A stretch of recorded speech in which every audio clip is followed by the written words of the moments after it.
All right. Welcome, everybody, to an all-new episode of Figure It Out, the show where we mix our love of figures with literally everything else. This is a very, very, very special episode because we had not been on we've not done an episode in what, like a week? Maybe two? Wow. Two. Yeah. Feels like it's been a while. Yeah, it's been a while. So this is our bounce back episode. So I'm really, really, really excited about this. Let me introduce our panel, starting off with Joel. What's going on, Joel? What's going on, fellas? Really, really, really excited to have all of you guys here. Definitely. Next up, what's up, Pete? What's up, everybody? Salud. Absolutely. And Jaydee, what's up, Jaydee? I can't let Pete go by himself. You know what I mean? You heard that cracking? I did. It's a brand new bottle, baby. Just for you guys. Celebrate our comeback. So as I prepare to say my official salute, right? What's going on, Streamland?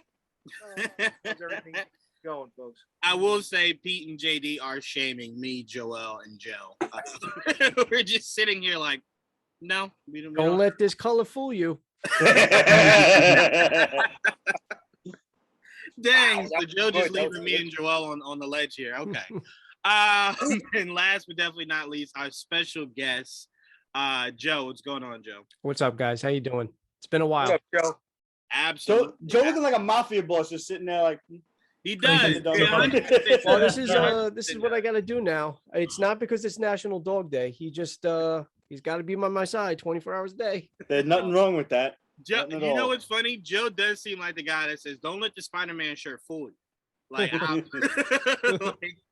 I'll snap and get something done. Don't. You know what I'm saying? But all right, let's start off with. I want to start off with figures because we have some really, really, really good topics. So I don't want to get figure talk lost in the shuffle. I'm going to start it off this week. I got a whole bunch of goodies since the last time we actually were on together. Starting off with this gigantic mofo. Whoa. Here. Fire Lord Surtur. His sword is the size of most 6-inch figures. I love it. And in case if anyone is a huge fan of the movie Thor Ragnarok, they made sure that the head was removable in case you wanted to have Thor holding it. That's dope. So that's really, really, really awesome. I love this figure. I will say its movability is as shitty as you could imagine it being, but it's really good to just let stand somewhere. Are those knees even articulated or no? They are. They are. Okay. They bend. Yeah, he bends. Look, he even points his toes like a. That's cool. Great. There's nothing wrong with that. I like the color. I like the way it's almost not translucent, but almost it looks like it's. And if it was kind of, I guess, darker with like some kind of light, you can put light right behind him, and it kind of shows as if he's like really on fire. Right. Yeah, so that's pretty awesome. Clearly, I'm not gonna do that here. Love the translucent. Yes. And look, again, this sword, huge sword. Huge sword. Love it. Nice handle. The blade itself is nice. Interesting how it looks more like a saber than I thought it was a broadsword, but it's really it's a one edge. Yeah. Yep. Funny. Yep. All right, so that's Surtur. Then I did get my Thanos in. That's nice. That's my Thanos with the Infinity Gauntlet. Is that Tony's gauntlet? Yeah. Yes, it is. Yep. Because it's the set for the end of Endgame. It's literally the Endgame set. So it does come with the Thanos vanishing head. Mm-hmm. Oh, sick. Where he dusts away. That's cool. It comes with the snap,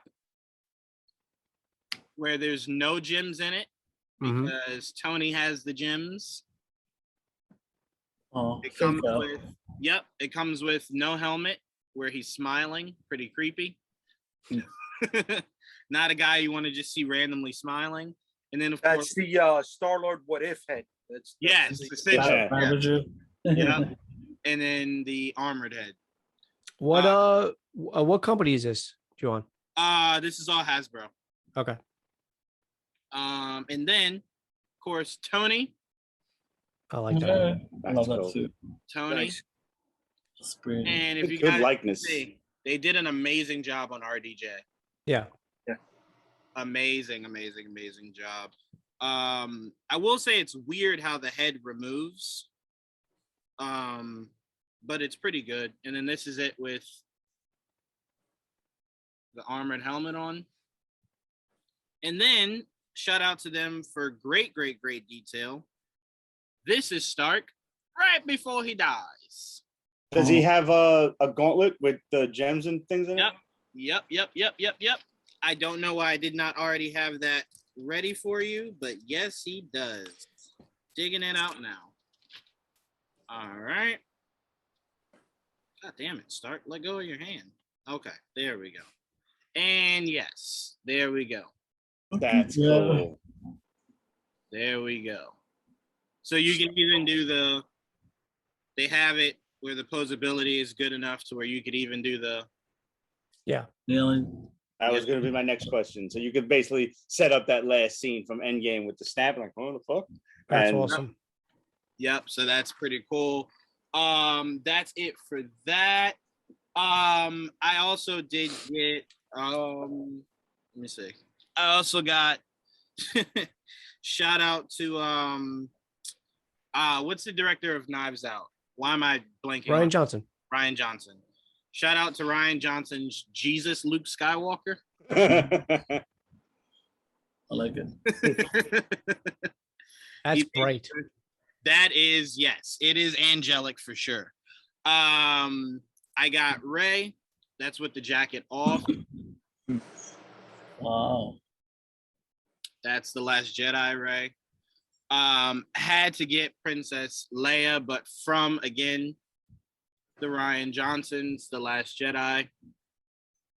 And then last but definitely not least, had to get Poe. Yeah. Cool. Had to get Poe. All right, so that's and then I got a few toys too. Oh, Me perfect. too. So last two things, Pete. Last two Yep. things. Go for it. I also got. Couldn't just get Marvel. I was born. Oh a yeah, you got it. Batman guy. Had to go get this. And in getting this, I found out something that I would be curious if even Joel knew about, because I had no idea this existed. Trying to find it real quick. I probably should have just had it already ready. But I didn't even think I was going to bring it up. I did not know this existed. Right here. Anybody know that existed? A Batman Inc. Yes. I remember that book. Yeah. That was Grant Morrison. That's why we don't talk about it. Trying to make a little bit right. Yeah, They tried to make yeah. a little bit more canon about of the 60s different version of the Batman. So you had the Gaucho, you had the Native American Batman. Gaucho. You had Knight and Squire. Yep. You had why was Jason Todd called Wingman? because he was the fake Batman training the Damien Robin. Robin was Wingman's sidekick. It was Grant Morrison, dude. It was Grant Morrison. Wow. So Batman Inc. led right into the Leviathan story. Yep. Leviathan was one of the it says one of the bad guys. I just thought that it caught me off guard. Like Batman, remember how in the Marvel book I showed you guys Spider-Man had that huge ass spread?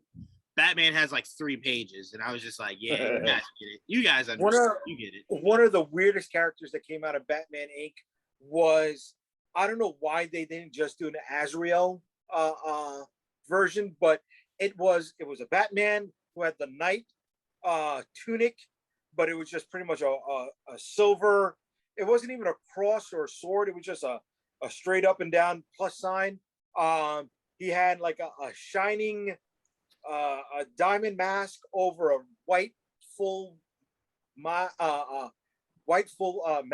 cowl type of deal, but with a red hood and a red cloak. So it kind of looked like one of those weird Azrael, his third version before Jean-Luc Picard. What was his name? Jean-Paul Valley. before Jean Paul Valley died, where he let his whole blonde hair flow out. Yeah. So I'm sorry, just one of the weird variations of Batman Inc. Yeah, that was extremely weird. When I came across it, I was just like, well, I'll be reading this for the next few hours. Didn't know this existed. And last but definitely not least, I don't know why it's so small. You would imagine it's one of the largest worlds ever. Don't. Star Wars Encyclopedia. And it is like, when you see how massive the Marvel and DC books are, it kind of just is like, dwarf it. Yeah, it's like, is there something missing here? Like, like just off the animated shows alone, this book should be bigger. Well, I mean, it's not the size of the book. How's the thickness? You know, let's talk girth here. It's that's always what matters. Don't let anybody tell you any different. Like a tuna can. Like it's pretty thin, actually. Yeah, that's what I'm saying. It's like a greeting card, honestly. That's what I thought. That's what I thought I paid $13 for. Well, that's because they took out all the Dark Horse and Timothy Zahn stuff. It looks like if it's None of the not, legend stuff. Yeah, I was about to say, it looks like if it's not George Lucas handwritten or the last 3 movies, it's not in. Like, for example, it's as updated as Grogu, I think, is in here.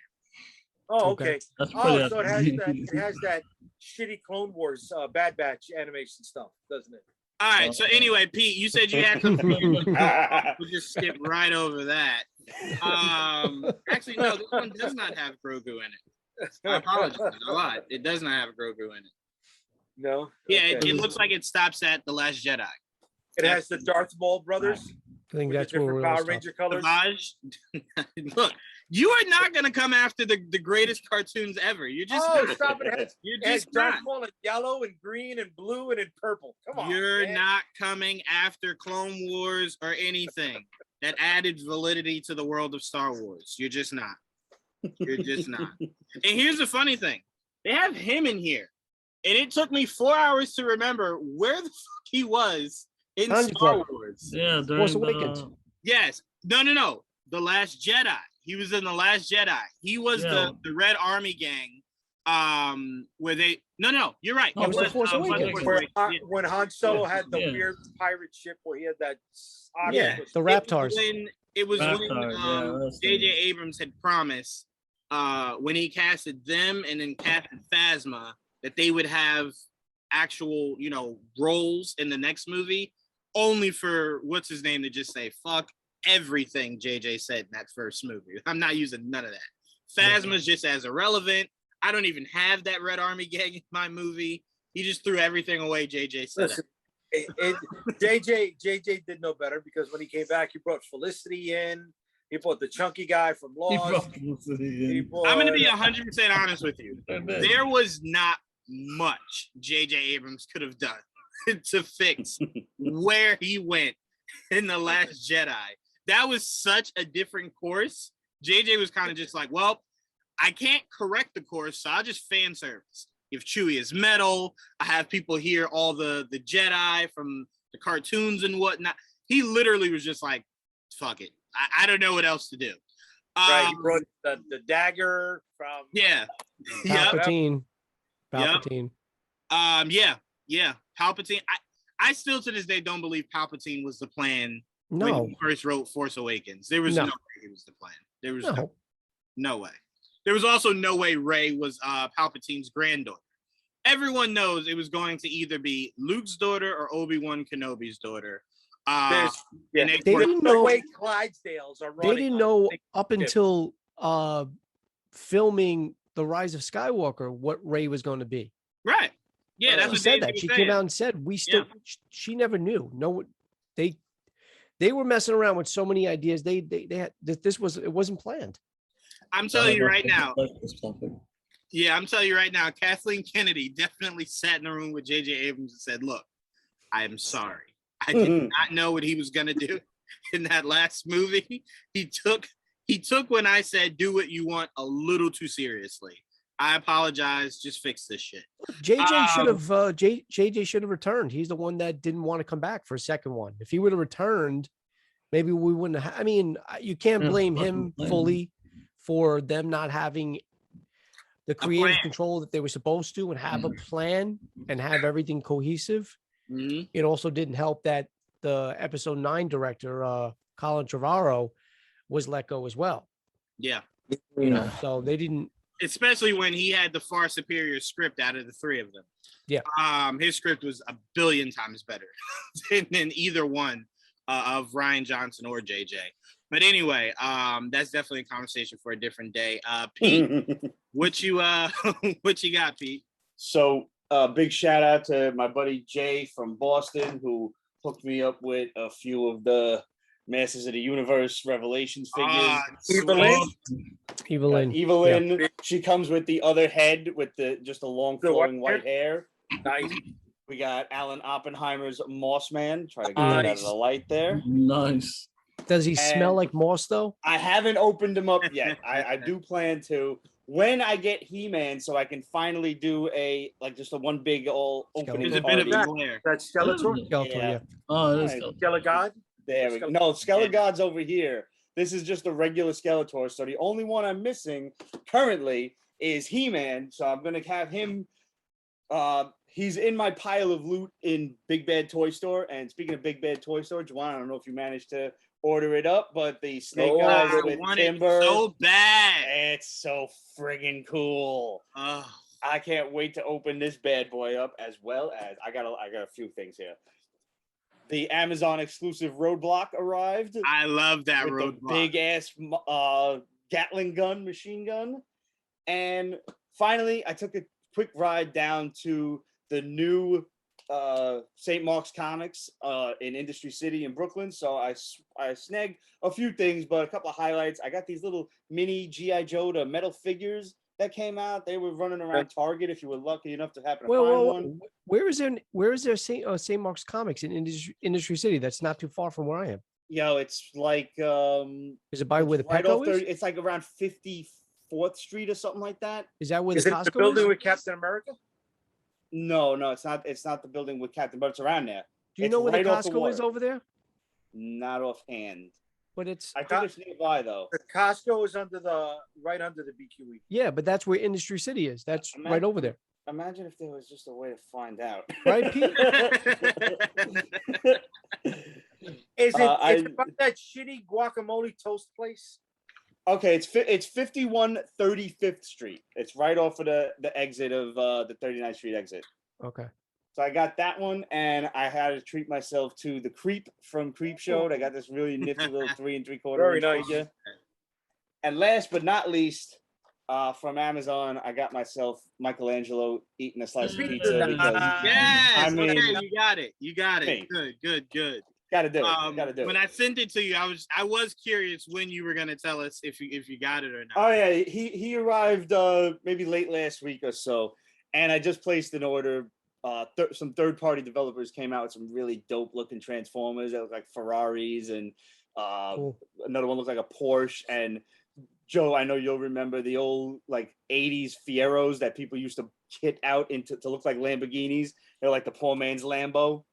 For you spend like $10,000-$20,000 on a body kit, and you just forget that there's a fucking V4 under the hood. But yeah, these third-party Transformers are so dope, and Big Bad Toy Store is great. I'm not getting paid to tell nobody that. I just find that they are the most reliable when it comes to like pre-orders and stuff. Because a lot of people I know that pre-order their shit from like Target or something like that, it'll be 3 months later, and all of a sudden you get an email that says, "Oh, we can't fulfill your order. Sorry, here's your money back." And you're like, "Yeah, but I can't get the toy nowhere else." Yeah, I got that, and I was not happy. I was just like, "Yeah." Any particular reason why you waited till now? It's not available anywhere else. Right. GameStop was doing that for me. I was having those issues with GameStop. You know what? I actually just had that, Joe. I pre-ordered Sylvie. Same thing. Yeah, I pre-ordered Sylvie, and I canceled it because it wasn't. But here's the weird thing: the Sylvie says on GameStop, it's pre-ordered till August 17th. Mm-hmm. I'm not quite aware if you guys know we are well past August 17th. I have no concept of what day it is. How is it still pre-ordered if we're well past August 17th? No, it doesn't make sense. The release date was August 3rd or August 9th. Yeah. Something like that. It never came because I ordered 2 at the same time. I ordered a Ravonna Renslayer with the Little Miss Minutes and Sylvie. Ravonna came. But so I'll just let you guys know that the BBTS has the full wave of what if figures. Sylvie is among them, along with the Watcher, Zombie Cab, and everything else. And there's also the plain old Sylvie figure for $25. It's still on pre-order, and that's the one thing about BBTS is, you know, they're slow, but you will get your shit at some point. They will not cancel your order. And that to me is, I don't care how long, if I gotta wait. You know, I'm at this point, I'm not trying to flip nothing. I'm just trying to get it for my grubby ass. So, you know, I don't mind waiting a little while longer. I'm still waiting on my MP52 Plus with the Starscream release. That's it. I know people got those out. They got their reviews up already, but I don't have mine yet. Pete, they charge you once it ships, right? Yes, they do not charge you beforehand, unlike some other places. Right. Unlike, I don't have it yet, but guess who backed the HasLabs? Yes. Galactus. I'm not saying I was number 1400 to put us over all, but I'm there, and you know, I'm a big Galactus fan, and I need to replace, you know, the catastrophe. Yeah, man. You know, he wasn't the 400 and change that the HasLabs was, but at what, $20 a pop, 7 pieces. You know, he was $140 to put together. You know what I mean? So the new one will not be sitting on the very top shelf. I am pleased to report, Jay, that not only is Galactus fully funded, but they are now over the 16,000 stretch goal for Nova. Oh, really? Yep. I'm sorry, not Nova, Firelord. That's who it is? It's the girl. It's the female version of Firelord. Nova, no. That's Nova. That's female. Oh, it was Nova. Okay. Frankie Ray. Yeah. You got scared me. That's what I get for second guessing myself. Yeah, no, there's a silhouette of the Silver Surfer. We know it's a Silver Surfer because it's the surfboard. But it hasn't been unlocked. It hasn't been previewed or anything like that. If we don't get it as a stretch goal, I know there's 4 tiers. That are set up. It's happening. I'm looking at the site right now. It's 16,700 backers. Yeah. Silver Surfer unlocks at 17,000. It's gonna happen. Oh wow. There's 4 days left. Everybody out there, go buy yourself a Galactus. It's the best $400 you'll ever spend. I promise you. So let me ask you guys a question, because you'll know more than me as far as the comics go. When does Galactus have like a skeleton head? In the Hickman Fantastic Four. All right, because that's one of the faces he comes with. He has 3 different faces. Yes. Jay sent me this. Jay's the one that sent me this on Instagram. Now, it doesn't talk, right? No, it has lights though. LED lights in the head and chest. Lights. Yeah. If that motherfucker talked, I swear, Oh, sorry, and he comes with a Reed Richards. He comes with Reed? Is that the mini? Is that the mini character it comes with? Wait. So you're telling me when they show off the picture of massive Galactus with the little itty bitty Reed, that actually comes with it? Yeah, I can see it. Yeah. That's great. Oh, that's awesome. Yeah. No I can't swing the 400 now, but that's awesome. Don't tell the missus. We know nothing. She just got back. Look. I'm actually having construction done at my house. I'm gonna see if I can put that off and get Galactus. I'm shipping it to the job. Like, I'm legit just gonna tell the construction guys, hey, it's hurricane season. You really want to leave a hole in my roof? Like, you would do that? You would do that, huh?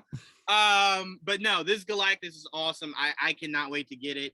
And you know, I was thinking about yesterday. You know what's fun about today that we didn't really have when we were younger? Remember when we were younger and the commercial would come and then you would have to go right to the store to get it? And it would show you all the figures. I'm sorry. I can see Jay looking around and I know exactly what he's thinking. It's like, I feel like I know what you're had the thinking. audacity to say that when we were younger. younger. I'm sorry, Papa. Please. But look. Also look at it like this, Jaydee. I do view us all as young. So it's like a little bit younger than where we are now. But anyway, just the idea of when they very quickly would say, "and figures sold separately." Yep. They used to say that shit quicker than insurance companies do. And you would buy it and then go, wait, where's literally the 15 other figures that were in the commercial? And it's just like, no, they're sold separately. And it's just like, God damn you. Why? You think that's that. All right. I'm old enough to remember when Mego was still on the shelf, right? And the commercial for Superman had him flying on a clothesline. I didn't get no fucking clothesline. I didn't have space for a clothesline in my goddamn apartment. I wanted that fucking clothesline so Superman could fucking fly. All right? No, I threw him like a fucking lawn dart in the fucking hallway between my apartment door and the fucking elevator. All right? That's how Lawn Superman darts. fucking flew. Speaking of stuff you don't have no more, lawn darts. Lawn darts for sure. Shit. They used to Proof also that do nobody that gave a fuck. They used to also do that with batteries sold separately, but now when you buy stuff battery operated, they just give you the shitty batteries. Yeah. Which is the equivalent of just telling you go buy your own batteries. Right. They even made a movie. Batteries not included. Right. Great movie. Exactly. Movie. So yeah, no, that's funny. But Pete, I just pre-ordered Snake Eyes on Good man. Yeah. Good man. I just pre-ordered it.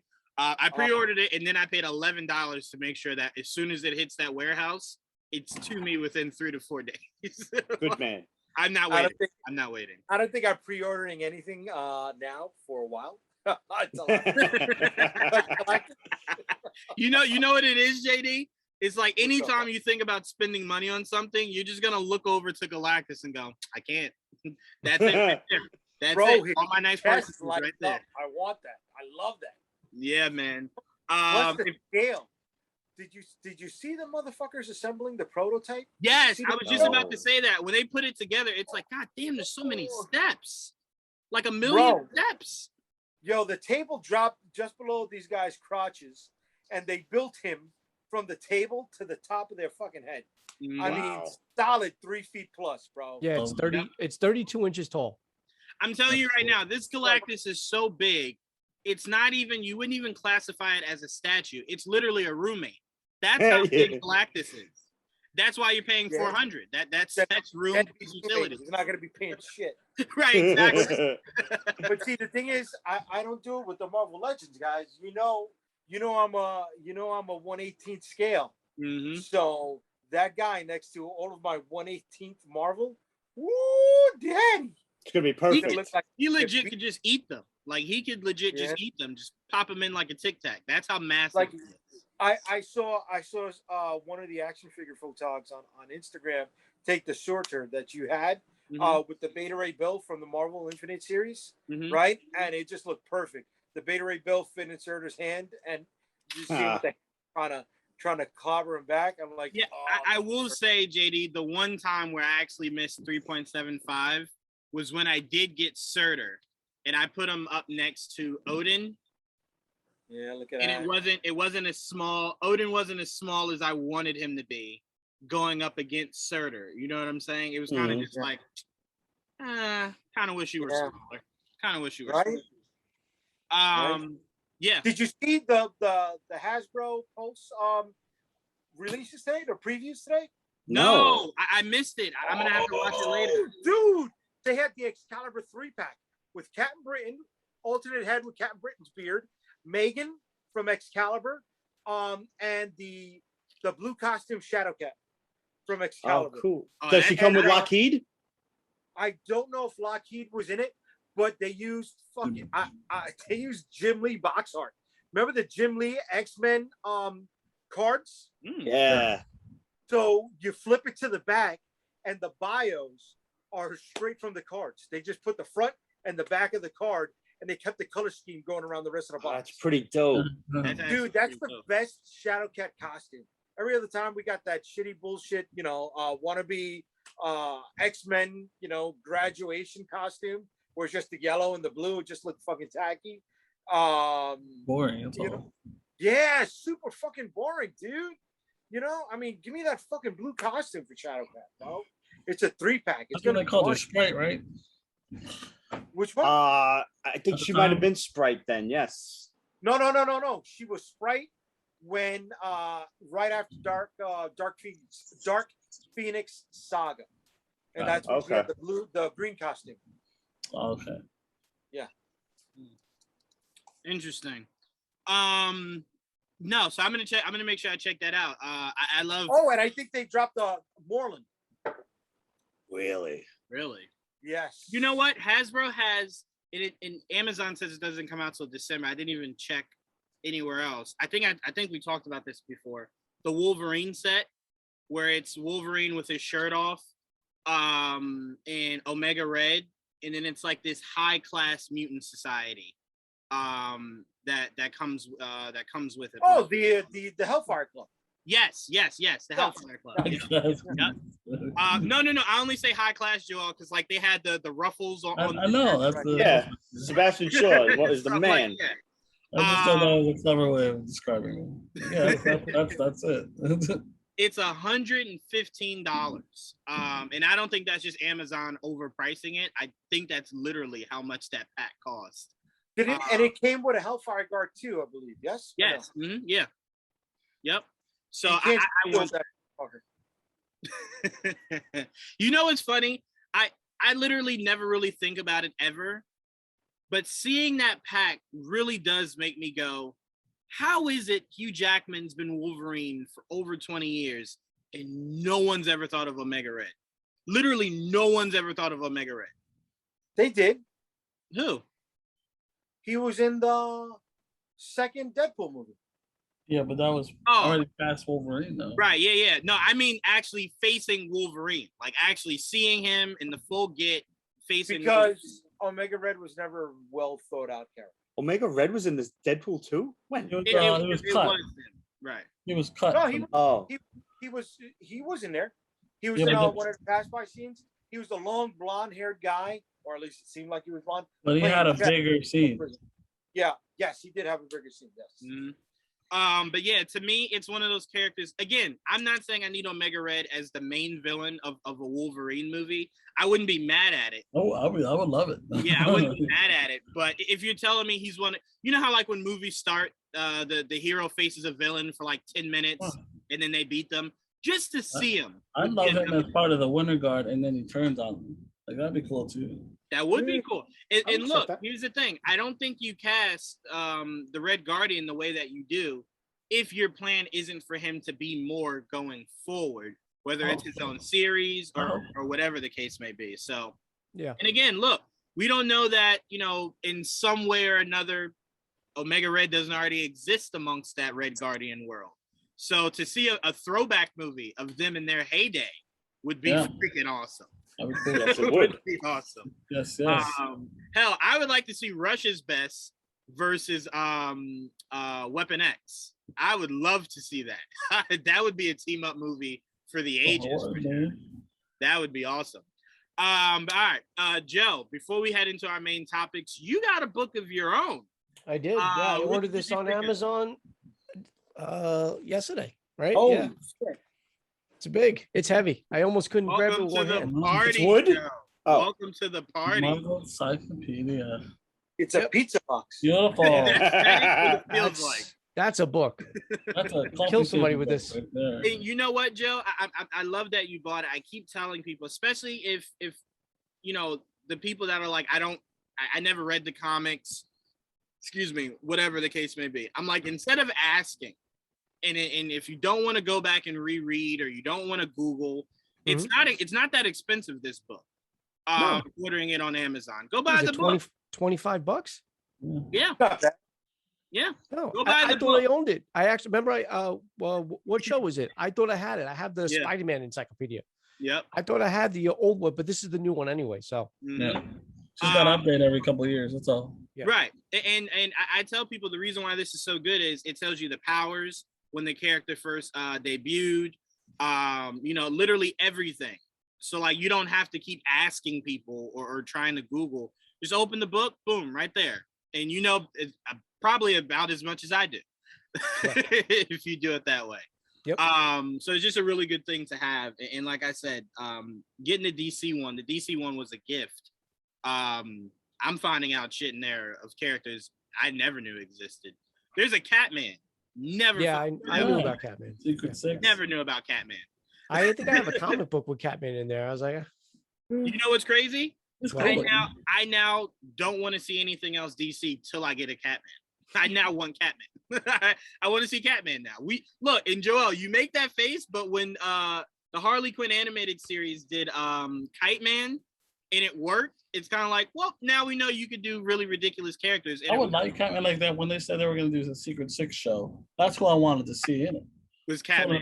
He's one of the main characters. So it's like, I'm down for Catman, sure. He has a cool look, like I said. Yep, he really does. Yeah. I looked at him. Yeah, he's the orange Batman. Essentially, yes. Yeah, Pretty much, exactly. yeah. Kind of. Depending on which version, but yeah. He has the claws. Yeah. I'm just picturing Batman just running through rooftops, and then like he stops Catman thinking it's Catwoman. It's just like, wait, what? You're a man too? Why would you pick a cat? Yeah. But anyway, all right, let's get into our main topics. Pete, I want to start off with you, man. Oh wait, Joel, did you have something you were showing? Yeah, I got these for my birthday. Oh, I love that. The Mario Kart stuff. Mario Kart, Wait, do they come out of it? No, they literally okay. they're stuck. But I don't. That is need really them to come cool. out. Yeah, I do so like those. it was part of my birthday cake. They were on a racetrack. Oh, that's freaking awesome. That's Pretty cool. freaking I'll awesome. send the picture. It's pretty cool. But That's yeah, freaking awesome. this is the new figures I got in my room. I will say, if anyone knows Mario Kart well, they know Peach and Toad were the best drivers. I was a Bowser guy. I'm a Mario. Really? Honestly. Yep. Yeah, I Oh, remember the first time I drove with Peach, everyone laughed at me. And when I finished in first, they were just like, what the fuck is happening? Like, I don't know, man. Peach is fast. I don't know what to tell you.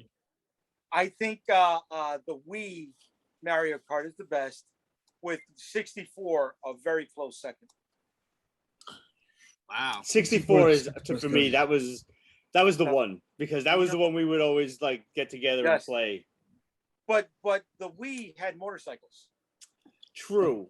But the Wii Motorcycle. had Yeah, they got the motorcycles. controls were so sensitive that you would Yeah. try to turn and you would boom, you're in the wall. Yeah, Like, yeah. that Especially annoyed with the me about motorcycles. Yeah, no, Yeah. Mario Kart 64 has to be my favorite too. Yeah, Yeah. I it's loved it's it. my I favorite. did. Yeah. It's my And once again, I open my door to any of you who want to come over and play You Don't Drink and motherfucker, I'm Drive. ready. You mother. Let's do it. Listen, Don't drink and drive. That's what we're playing. You keep Speaking saying of that, that- man, and we keep telling you, New York Comic Con's right around the corner. Don't Dude, Look. we're there. Come, Man. I'll even have the place semi-clean by then. You know what's another racing game that's underrated? Diddy Kong Racing. For Nintendo Yeah, I've 64. only played I that never- once. I'm I gonna be loved honest it. with you, Joe. I never got into the other Loved racing it. games at that time that weren't, because remember, Nintendo 64 probably had more racing games than anything else. Probably. You know, like the cross country racing, like it had a crap ton of racing games. So after Mario Kart, I think I stopped. It was just kind of like that. Well, Mario Kart was more because you were playing against a bunch of your friends. Mario Kart was more same thing with Mario Party. I also like the Mario parties too. I still But play Diddy Kong Mario Kart. Racing, I love playing solo. I loved it. I was like addicted to it back in '99. you know what was an unheard of racing game? Was the Hmm. Mortal Kombat kart game. Wait, Is are you it? being serious? I don't remember This this. is at a all. real thing. Percent. One. All right. So the Wii, right? The Wii, whatever Mortal Kombat came out on the Wii, had the fighting game, had an adventure game where if you played the adventure game, you could unlock characters rather than beating and finding secret portals. Uh-huh. And also had a kart game in it on that one disc. With fatalities, I don't fucking remember, bro. that would have been cool. That would be dope. But yeah, the Fatalities kart- on wheels, that would have been cool. That would have kart been really game, awesome. That would have been nice. That really would have been nice. That's funny. Yeah, but the kart game was on that one. You know. That's cool. Yeah, I would never have known that. That's actually dope. I never got I'm into the actually- Wii. I don't think I did. I've been Yeah, looking no. at it on Amazon of going back and getting a Nintendo 64 just to have. Yeah, I wish Switch would definitely worth it. adapt. I wish Switch would adapt more N64 games. Same. Um, I would buy one in a heartbeat. I've been wanting to buy a Switch just to play the older Mario games. I got the mini NES one. Yeah, You I know tell what? you this. With I tell that you this. controller, it's just- off. Nice, It does, Jay. it's I not love the it. same. I mean, look, Joe, I'll even say this. Here's the thing. Real Switch owners, right? They're gonna lie to you. Joel's a Switch owner. He's about to lie to you. But let me tell you what real Switch owners think. Once Breath of the Wild got its sequel, all Switch owners are just like, that's all I'm focused on right now, right? So if you're Nintendo, you really don't have to create brand new games. Yeah. Just give them that new Breath of the Wild and just give us like 80 N64 games that we can play on the Switch. And I guarantee you, they'll be sitting back just like, no one wants a new game? No one? Breath of the Wild 2, that was it? And everyone will be like, yeah, that in N64 games, we're good. We're good. Yeah. We'll see. I only bought toys for Smash, and then I want to play Mario 3 on there. That's what I want. I want to play Mario 3. Mario 3 was my first game, like, ever. Really? You know what? I want to play Duck Hunt. Now I got later, but Mario Brothers 3. Well, I played like there was a racing game and Donkey Kong for like Atari, but like I was really young, so I don't really count. They weren't mine. Excite Bike was the best. Excite Bike was the shit. I wish that was 2 players. I tried playing that now because I have it on the mini NES. So the one that has everything programmed into it. Yeah, I can't. But like I said, the remote is different. There's something with this remote. Small. It's smaller. So do you think our hands are just bigger? No. My hands are probably the same size when I was 8. So I'm playing regular Super Mario Brothers, the first one, right? I'm in world 8.1 or 8.2, which I think is 8.1. There's a spot where you have to do. Or did you take the? I did the warp zone. There's a spot where you have to do like this weird jump and then jump hard. I can't. I just keep dying. I'm like this I almost broke the thing. I was like, I know. I used to do it with my eyes closed when I was younger. I can't do it now. You have less patience too. We're not as coordinated as we used to be. You wanna have fun? You wanna have fun?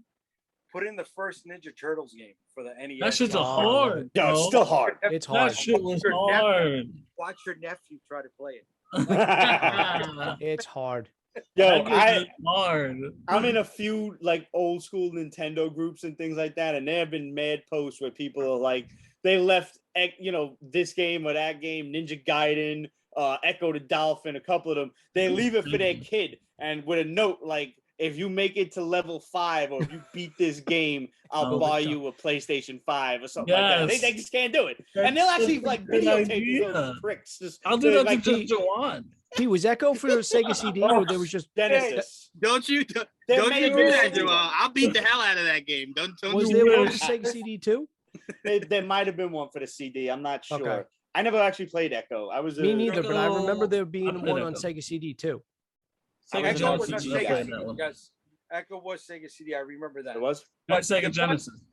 I'm throwing the challenge out to Juwaan right now. If you can beat Ninja Turtles, I'll pay for a 4-day pass for you for New York Comic Con. Woo! He's already going to New York Comic Con. You don't have to. I was gonna say you don't have to, but I like a challenge. I like a good challenge. So if I could find it, I'll beat Ninja Turtles. I will gladly. I still haven't beaten Ninja Turtles. I'm trying to see where I used to get stuck at. When you used to get the lane. The very first Elser. That was the same one. I just want to make sure that I'm not confusing them because I know there was a couple.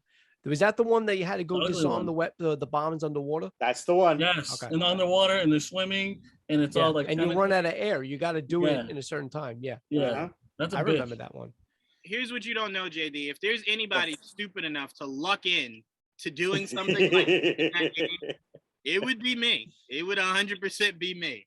There's no cutscenes to watch in this game. You got to actually play it. Oh, okay. All right. So I'll revamp it. If you can beat Ninja Turtles by next year, I'll pay for your 4-day pass. By next year. You got a full year to pay the ticket. You know what? I'm actually going to see what the 4 days price out to, and I'm going to see if there's something of equal value I would prefer. That would really motivate me. No. I mean, not for nothing. That's a hell of a giveaway to do on the show. Like, we got 4 passes to NYCC. Oh, do it for the fans, Juwaan. Do it for the fans. Yeah, that's right. Oh, that's not a bad Mario Brothers 3. I think I'll give you fucking Mario 3 is easy. Yeah. No, not towards the end. How many subscribers we got? Over for YouTube, over 1,000. Nice. All right, so if we could get to 2000 and Juwaan could beat the game, one person will go to New York Comic Con. I like it. Boom, there you go. But we're not saying that, their flight. You gotta find it. Oh, yeah. You gotta find it. There's legal Gotta be in the area. ramifications Yeah. that gotta be thrown Yeah, up I'm there. gonna We're find not paying for Not your only am I flight. gonna find it, I'm gonna reach out to the person who created the game, have them train me like rocket. The videos are probably out there on YouTube already. So, I still have some There are like, walkthroughs. shortcuts. There are walkthroughs on YouTube for any game. Hmm? yeah. There is. I'm like a maniac. One time, I don't know why, I sat down and I watched like a 8-hour video of one of my favorite. I think it was Mario 64 actually. Somebody just doing like the long, getting every star. Long plays, yeah. Yeah, the they're long great. plays, Long and I plays just are sat. I didn't good. watch We'll the tell you whole what. thing. The only time a walkthrough does not work is Mike Tyson's Punch Out. Yeah. Oh man, I love that game. Don't matter if you've seen 8,000 people beat that game. Doesn't help you beat it. It really don't. It does not help you not one bit. That Glass Joe is the toughest of the whole fucking No matter how much training you have, there's always one moment you get to in that game where you're just like, you know what? You miss one blink, one little wink, and boom, That's you're it. on the canvas. I can't get past Super Macho. What's it? Super Macho Man, I think it is. Yeah. I can't. I try. I can't. That game was created by the devil. Did you hear about the new Marvel Midnight Suns game? Yes. Yeah. Joel He is is that moving made the one of moon for my that game. favorite games ever, XCOM. Really nice. Oh, if anybody ever played XCOM, it's a turn-based strategy game. Mm-hmm. Wait, is that the one with like the alien head on the cover? Yeah. Yeah, I'm familiar with it. Yeah, I'm familiar with it. Yep. Yes. Yep. So if I had ever gotten the Storm Chasers into a video game, I'd love for it to be an XCOM style. You know what I mean? Yeah. Mixed with the X-Men Legends. Was it X-Men Legends? Yeah. Or Ultimate Alliance. Or I'm about to say Ultimate Alliance. That style of Those gameplay, are that was good great. games. Yeah. Fun. Well, we'll see what it looks like September 1st. And I Yeah. told you all that's what I'm waiting for, to see what the gameplay looks like. But that trailer was fucking badass. No, it was 100% a great trailer. I don't play really any kind of game, so I wanted to see how it plays first, because I don't consider myself a gamer at all. That was the most honest he's ever been in my. That's the truest thing you've ever said out loud. Yeah, I'm not a gamer. I'm not a gamer either. But that XCOM game and XCOM 2 were fucking awesome, dude. I love. Yeah, I always tell people I never played it. I don't really get into gaming because I have a short fuse. I don't like losing over again. So I'm not a fan of that. So I play sports. I go to sports, or I play open world things like Grand Theft Auto. You get frustrated in sports too, though. Can't play that open world shit, man. Here's the thing. I actually said this to my dad, and he lives by it now. I told him there's no way I'm spending $65 to be bad at something. So if I'm buying a sports game, if you think I'm putting it on the maximum level, you're out of your goddamn mind. I'm putting it on a level to where obviously it's not too easy, but it's not that much pushback. You know what I'm saying? Juwaan, I play. I have Xbox. I used to have the show for PS, but I don't have PlayStation anymore. Oh wait, so I got the show. Comes out it's out on. The now, show's right? for Xbox now too. Yeah, it's not. So I got it, and I'm the same with you. I'm not bad at it. I'm good, but there are moments in this game. They're just called moments. It's not a 9-inning game. Let's pretend you get one at bat. You got to hit a home run with a certain character. Right. Rookie, veteran, it doesn't matter. You get one at bat, right? The pitcher throws at your face. You failed the mission. So I'm like, how, why would that even be in the game? Or you gotta get 10 total bases in the game, 10 total bases. So you got a double, triple, home run, whatever adds up to 10. I got up to my final at bat, and that motherfucker walked me. I went through 3 at bats. I got 9. And I either get walked, or here's the best part. There's a run. I can't control anybody. It's player locked to only me. The guy at first gets picked off, and I got to start all over again. Like, this is so, I understand what you're saying. There are modes and difficulties you can set it to. but then there's not. And I got to replace a remote because of this.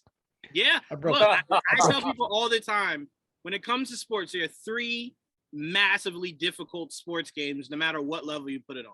That's golf, that's soccer, and that's baseball. Those are the 3 hardest ones. Football and basketball are just so plain, like they're vanilla. It's just, the concept is very easy. Right? But it's when you play baseball, it doesn't help you see that pitch any clearer. So if he's throwing that shit at 96 miles per hour, you're striking out. It's not that easy to just get a base hit, especially in the show. So I get it. For me. Wait, what'd you say, Joel? I said even pitching is hard. Like I tried it one time. That's hard. I don't get it. I don't know how pitching hit. I'm like, fuck this game. I'm not playing this game. 100%. Fuck it raw. I do not like it. Oh yeah. But all right, let's move on. I had something else I was gonna say, but I completely forgot it. But anyway, Pete. I still want to suggest that we do a video game toys episode at some point. Oh yeah. Wait, we haven't done that? No, we have not done that. Oh, I'm keeping track of all my suggestions that you ignored, Juwaan. Look, when I tell you, I forget. You know what? That'll be next week. Then. Okay. All right. I'm gonna go see if I dig out my earthworm gym and shit. Wait, yesterday was your birthday or today? Remember, because I have no concept of days. Wait, it was Tuesday? Tuesday it was, yeah. Okay. First of all, happy belated, and second of all, I know what I'm fucking getting you. Juwaan, it's going to be a to-do list, just so you just write shit down in. Happy belated. I didn't know it was your birthday, John. Yeah, it was Tuesday. It was Tuesday. Thank you. Nice. All right, happy belated. Yeah. How old are you now? 21, 22? 17 actually, Jaydee. I'm 17 years old. Bullshit. You could have been my son. You were born the year I graduated high school. You best. You know what's funny? As young as I might seem to you guys, my sisters were enjoying reminding me they in their minds they think 30 is old. I don't know what they consider. Yeah, I don't know what they consider our parents to be, who are well beyond 30, but they keep calling me old. I remind one of my sisters. Slow down with the well beyond 30 comment. No. That attacks my soul, bro. I'm not making an old joke. I'm saying if they think 30 is old, what do they think is 40? Like, what do you think you got to get in a rocker? The movie, this is 40. Yeah, no, my sister even sent me, she's the one that got me the DC book, and she sent me like the Amazon gift receipt note. And she made sure to make it known, like, you're getting old. And I'm like, 30 is not old. Like, why do you think that's so old? And what's funny is she's 21. You're not 30 though. I'm not. But here's the funny thing, Joel. She's 21. It's not like she's 10 years old. She's right there. Like, you know what I'm saying? Yeah, 20, yeah. I would punt a fucking kitten to be 21 again. To show you where I'm at, I was 21 in 2000. Wait, hold on, Jaydee. Can we not skip over? There's a kitten somewhere in the world that is just cowering. That is just cowering by the idea of 25 in 2000. That's not that bad, man. I mean, I was 20 in 2000, give or take. I was October. See now, Pete didn't say it was a stuffed animal, where there was a My Little Pony kitten. That is not My Little Pony. That is a pound puppy kitten. No, just to show you like how much I would love to be 21 again. It was I meant the live kitten. Like, I love animals. I love animals. I would sooner punt a baby than a fucking animal. But in this case, oh my goodness! I'll fucking punt the kitten. You know what's funny? You know how everyone always says cats just want to be left alone, like they don't want to be bothered, they just want to be left alone. That is the most bullshit thing you could ever say to an animal.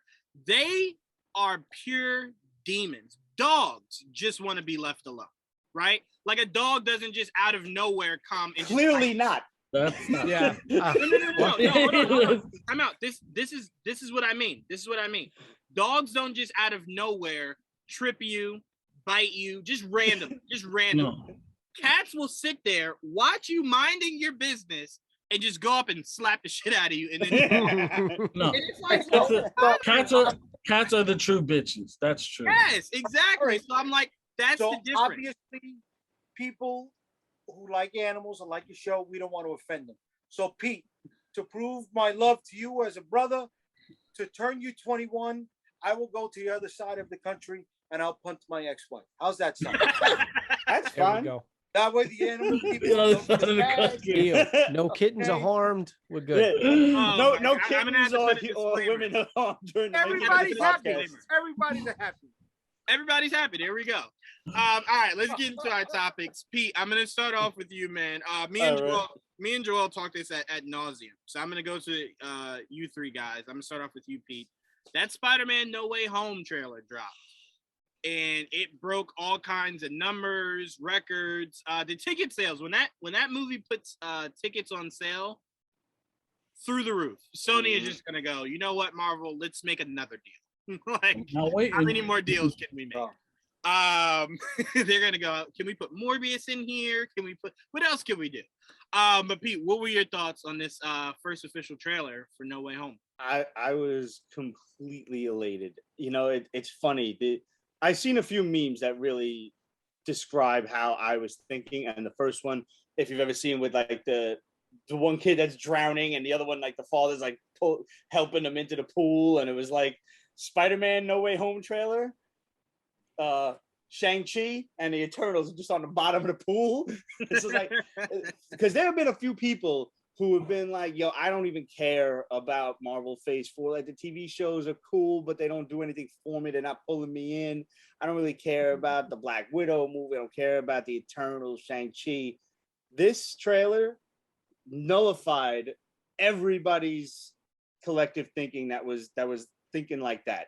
If this trailer didn't grab you and immediately ignite your interests, forget ignite, set ablaze, nuclear explosion, like for whatever Marvel has planned going forward, then you're hopeless. Because I was literally like a kid in a candy store, just like piecing through the trailer, looking in the background, like, yo, what is that? There's sand there. Is that the Sandman? Or, yo, there was a lightning bolt. Is that Electro? Because we know that Jamie Foxx is in the movie. I don't think we have confirmation of Thomas Hayden Church at this point, but I got my fingers crossed because he was the best thing about Spider-Man 3. That man was awesome. Thomas Hayden Church as Sandman was dope in that flick. You'll never tell me different. Wait, are you saying his acting or the character art?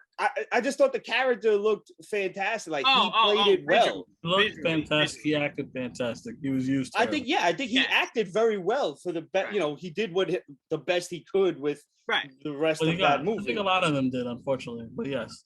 But like, I thought for a second, like, I might have seen Venom, but people were saying that it's the lizard's mouth. So I was like, I wasn't sure, because I thought I saw like some teeth and shit.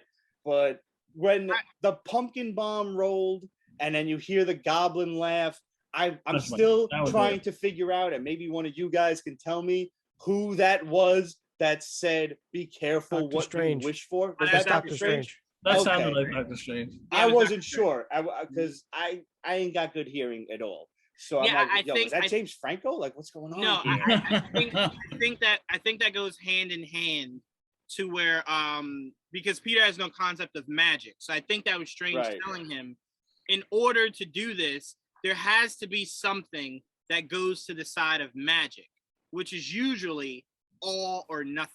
Right. It's either no one remembers you or everyone knows who you are. It's literally there's no middle ground when it comes to magic. And I think they're going that route because, remember when he made the deal with Mephisto, it was legit. You got to give something to get something. And I didn't think about Mephisto at all.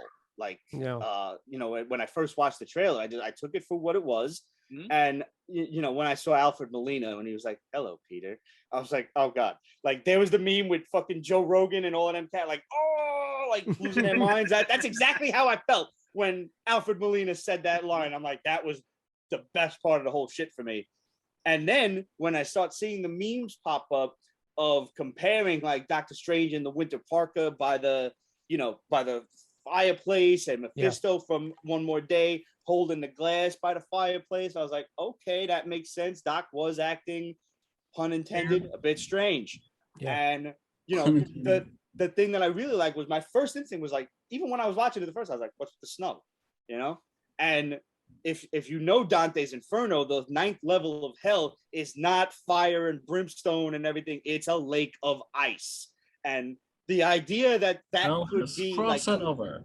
Yo, I love Dante's Inferno. That is one of my favorite. Hell freezing over. That's what you said, Joel. Yes. Anything like that, I'll take it. In the chat. I will say, Pete. I will say, the sanest, and this is, I know, blasphemy coming from me.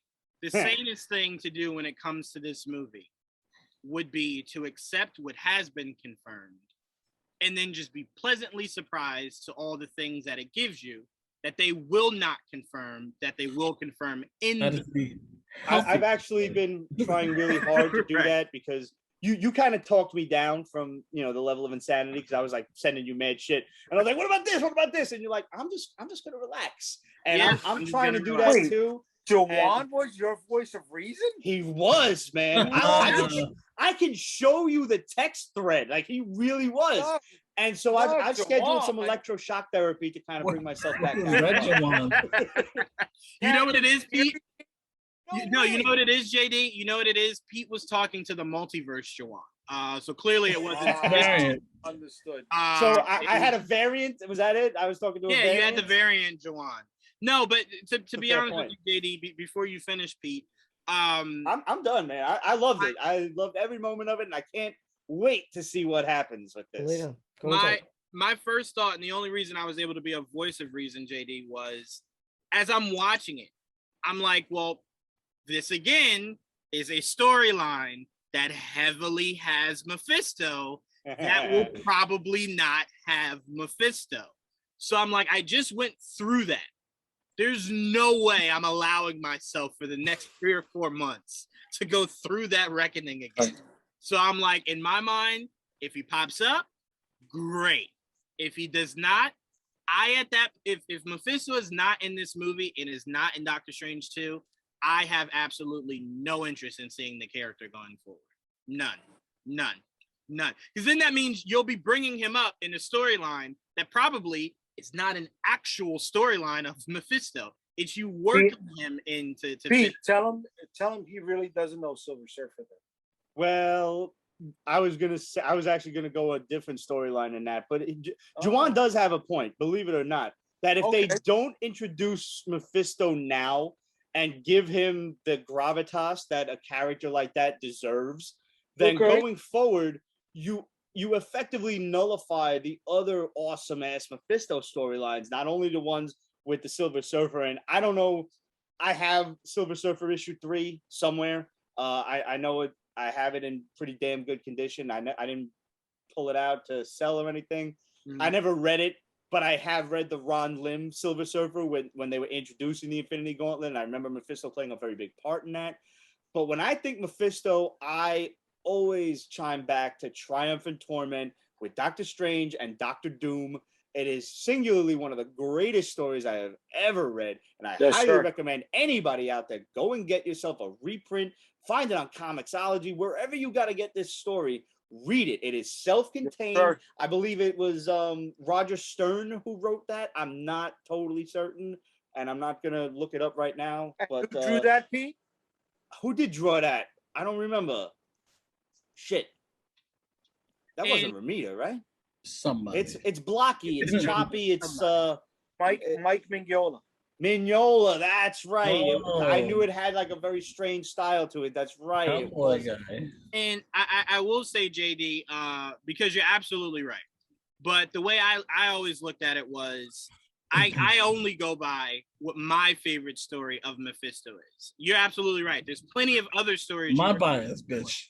Yeah, well, look, it's me. It's me talking. I can only speak to be biased. To me, what led up to House of M is some of my favorite Marvel stories. And he played a very crucial part. And that's why, again, I put so much levity on WandaVision. Well, that's when you started to come into comics. Wait, say it again? That's when you started to come into comic books. Yeah, pretty much. Yeah, honestly. So to We me, do always that's have when, a soft spot for that moment. Yeah. Like, in each of 100%. us. And then, you know, reading up on the whole Spider-Man, Doctor Strange, Mephisto arc, those are my favorite. So to me, it's kind of like, well, after that, sure, you can put him in there, but me like dying to have him will wither away if he's not in the next two Doctor Strange. I agree. I agree. To where it'll just be, oh, okay, cool. It won't be, oh my God, it's finally happening. Like, it won't be earth shattering for me, is what I'm saying. Because at that point, I just go, well, Dr. Doom's coming. So I'm like, like, I don't really need you anymore, Sarah. You were supposed to just be the placeholder till I got to him. But at that point, Okay, so just a heads up. If anybody is looking for Triumph and Torment, I just decided to go on Amazon right now. It's $10. You can get it for Kindle through Comixology. The hardcover is $90, and apparently there's a paperback edition that is about $1,700. I would always say but of course that's Amazon's aftermarket cost, so you know you might find it for better than that. Yeah, for sure. But no, I mean, Pete, you made a lot of great points, man. I have my moments. Someone said Doctor Strange was dressed like he was going to the local bodega. I said, yeah, he did have Tim's vibes on. Like he had he had some Tim's on down there. But just the concept of having a winter coat with the cape draped over the jacket is the dopest thing ever. Did you see the one that said cosplayers online to get into the convention and they got their fucking winter coat over the costume? I love it. I love it. But look, this movie opens itself to do a whole bunch of stuff that before wasn't really, you know, no one really thought about, because it's like, well, how can you ever pull it off? This gives you the perfect opportunity. So it'll be interesting. And Tom Holland keeps saying we've barely seen anything. And I kind of feel like he done gave me a whole bunch. Like, I don't need the confirmation for what other villains are in it. I'd like to be pleasantly surprised, especially if it is not the ones that people are speculating were in the trailer.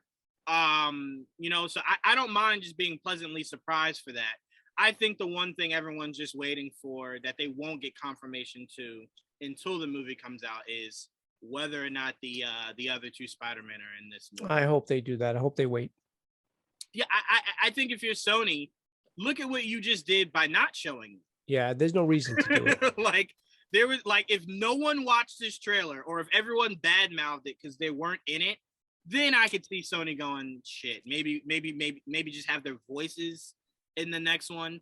But not having them at all garnish you the highest, not highest grossing, but the highest viewed trailer almost of all time, if not of all time. So you don't need to have them in there. Right. And me and Joel were laughing about this. They put in a guy who was just confirmed recently, like not recently, like the past few days, but like the past few months. They didn't even show us what Jamie Foxx looks like. Right. And he was the first villain confirmed for this movie. Yeah. So I'm like, there are clearly other things they can show way before they have to get to showing us the other two Spider-Man. But Jaydee, I'll go to you next, man. What were your thoughts on this trailer? You know, it was an amazing trailer. I was really happy with it. You know, there's a lot of speculation, but I want to talk about, you know, the implications of it. And you mentioned earlier, you got Eternals, you've got Shang-Chi, you've got What If, you're coming off of Loki, and whatever other Marvel project that's being spoken about. And this Spider-Man trailer, it's worth it, right? Now, all the buzz and all those other Marvel projects are not even coming close to touching a fucking trailer. Goes to show you how important Spider-Man is to Marvel. And, you know, you got all these sites that are speculating on, you know, oh, he's coming back, or the IP is coming back, not coming back, shared streaming, or whatever the case is. Dude, they just got to bring him back home, man. They got to bring him back home. You know, as somebody who generates his own IP, it's hard losing your own stuff. And yes, whatever, it's big business and and all of this drama. But you know what? He should be at Marvel, and unfortunately, Jaydee, what sucks is seeing what this trailer just did only confirms that Sony will never let this shit. Exactly. Yep. Well, between that and the Spider-Verse that that they have, there's no way they're letting go. 100% agree with all of that, you guys. I really do, man.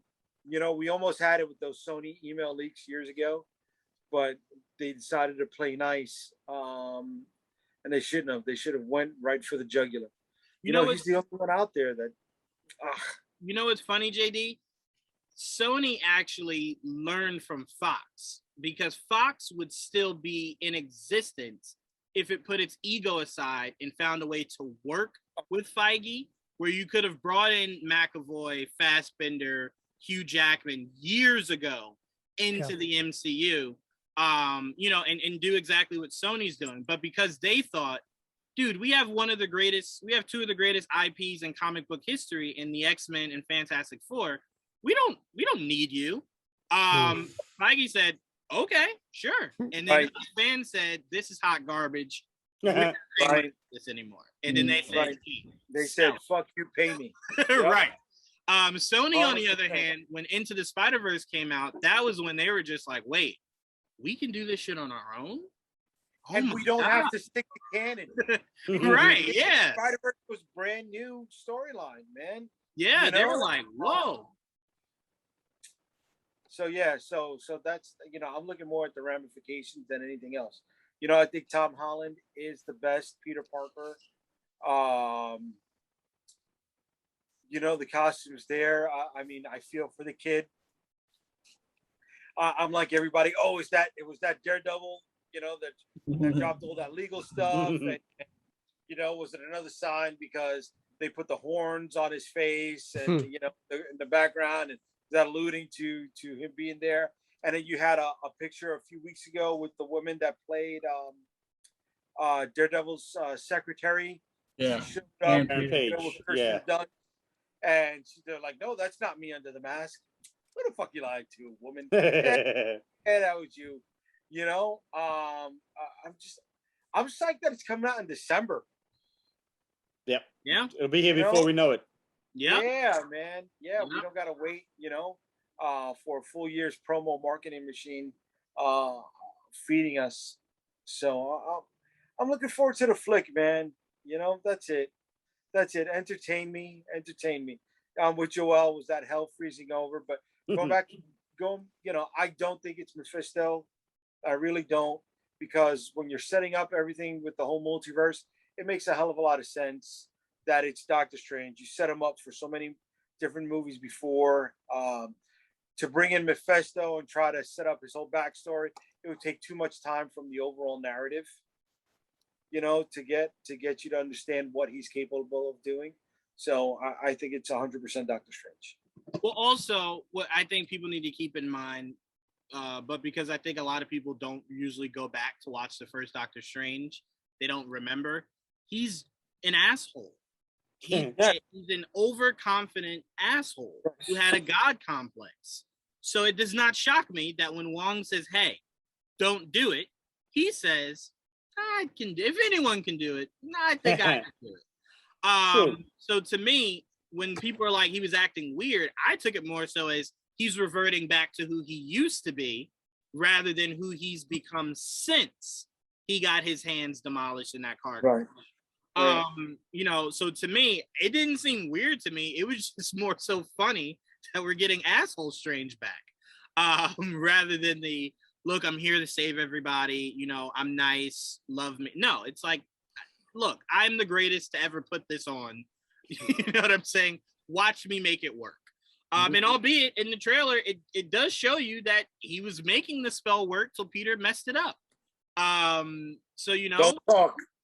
Yeah, he's like, don't speak. Talk, Peter. He's like, you're messing with it. Stop talking.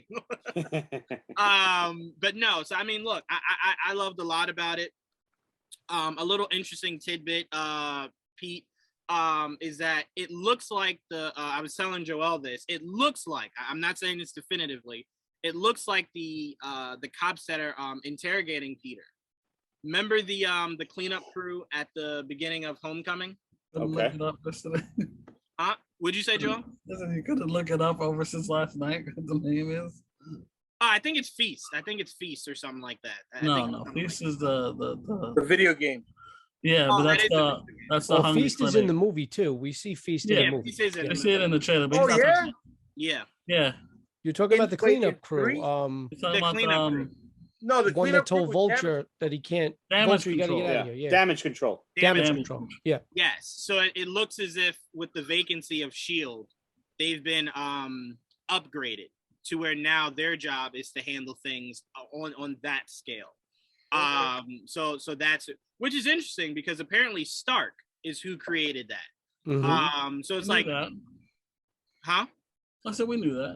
No. I'm saying what's interesting is, so did Pepper upgrade them because she now runs Stark Enterprises? Interesting. But Joe, big Spider-Man guy, man. Yeah. I have to loved imagine this exploded in your head. I loved it. And I think they showed just enough in the trailer. I mean, look, don't get me wrong. If we would have seen Toby and Andrew, I would have been even more elated. But I'm glad they're keeping it. If they're in it, I'm assuming they are. I love, there were a lot of things I missed at first glance because I didn't get a chance to really slow it down and lighten the picture or whatever. But apparently, what Pete was saying is the part that I thought was a flash of black, and I too thought was Venom, but other people have since slowed it down and lightened up the screen. Apparently, that is a lizard trapped in some type of like cube or a cage, something like that. But so now I'm trying to think, if we got Green Goblin, we got Doc Ock, you got Electro, now you got Lizard, are they going for the Sinister Six? And is that why you need 3 Spider-Men? I'm just trying to piece a couple of things together. And also too, I also thought, what? Scorpion and Vulture. Why Scorpion not? and Vulture. No, I know. Scorpion and Vulture were teased, but I don't know if they said Michael Keaton was going to be in this movie as well. Wait, were you going to say Joel? Hold on one second, Joe. Were you going to say Joel? No, Pete said why not? And I'm like, it doesn't fit the narrative anymore. To me, it feels like all the villains are going to be from a different universe. So I think we could have some from like the regular universe, too. But it just doesn't seem like that's the direction it's going. Mm. You get what I'm saying? Yeah, no, I hear you. Well, no, I think it would make sense if you're gonna. So if it's opening up different worlds, right? So I'm kind of with Pete on this. If it's opening up different worlds, and you're getting Doc Ock, Green Goblin, that's from the Toby world. You got Lizard. I mean, let's be honest. What other villains were there from Andrew Garfield's Spider-Man? Rhino was horrible. We don't need to mention them. It's literally exactly. Electro. We're definitely getting Electro. So that's why you got Electro, right? You have 4, Electro, right? Now you need another 2, and now it's from Tom Holland's world. Vulture. Cool. I like that. Which is Vulture and what do you call it? And Lizard. I mean, I'm sorry, Vulture and Scorpion. Unless Mysterio's not really dead. I don't think he is. Yeah, I don't think he is. But that still fits the. I don't know. I don't see it. It depends. If Sandman. What if it's the? Sandman too. That's right. I forgot about that. I think we did get Sandman in this trailer too. That's the thing. If he is in it, I don't know. I hope not. I mean, nothing against what do you call it, Thomas Hayden Church. I thought he was again. I also thought he was one of the best parts of Spider-Man 3 as far as villains, but I hope not. Me and Joel were talking about this. He's the one that does not make any sense because, all right, so let me say this. Alfred Molina is saying his Doc Ock is being pulled from the moment before he drowns. Mm-hmm. So he still has the chip. He's still a bad guy. Goblin is being pulled right before he gets the glider right into his body. If you're pulling Sandman from any point in that movie, he was never a bad guy. No, he wasn't. He was just doing it to save his daughter. Yeah. Right. So it's like that's why it didn't make sense. Yeah, if you pull him, what is his motivations? Unless they're giving him motivation. The only way he can get home is to kill Spider-Man. I also think they might have done something with this trailer, sort of like Infinity War did with Hulk. I think one of the last parts of this film, of the trailer, when you see Tom Holland in a suit, right before he sees Doc Ock, I think that's Toby. I don't think that's Tom Holland. It could be. That's interesting. I think they. I mean, they broke down the suit. That's the exact same. Exactly. And for Alfred Molina's character to know, that Doc Ock to recognize Peter Parker, right, Holland. Also remember this: Doc Ock, if you're pulling him before he drowns, Doc Ock did find out who Spider-Man. Spider-Man is Parker, right? So it is logical that because remember I told you guys this a while ago. I had wrapped my mind around the idea of it's Tom going through different universes' villains. Mm-hmm. It's not other Spider-Men joining him. It's legit just him fighting other villains. So if the villains are coming into this universe, in their mind, Spider-Man is Spider-Man. So seeing Spider-Man, Spider-Man is Peter Parker. Mm-hmm. So it's not necessarily recognizing that Peter Parker. It's just knowing whoever's in that suit, you're assuming has to be Peter Parker. I don't think that works. And that's I thought the same too, Juwaan. I did. I said, well, if he's in the suit and Alfred does know, Doc Ock knows. I don't think at Octavius first knows who Spider-Man is. You know what I mean? Like at first glance, you're like, I don't recognize the person in the suit. Who is that guy? You know what I mean? But I think at first glance, that's why I don't know. We don't know the narrative. So to me, either it is Tom, but he has the mask on, and he just assumes Peter under the mask. Right. Yeah. Or it's Toby. I like that. I like that idea. I didn't even think of that. Again, it's out of focus. So the way they showed it was Doc Ock comes up, then he suits up. It's out of sync. Right, but it's very likely something's happening. He suits up, and then Doc Ock comes up. Then that's when Doc Ock sees him. And then in his mind, anyone in a Spider-Man suit is Peter Parker. Right. So, I mean, he probably doesn't even know he's in a new world. Like, exactly. Because to him, again, what a lot of people also didn't notice was that is the Hudson right there. So it's legit him literally just spawning from the last place he was. That's interesting. These guys pulling from like where they have, and literally were just plucked from and brought into right there. Right. In a different Earth. It's interesting. So to him, he's probably not realizing it's a whole different thing.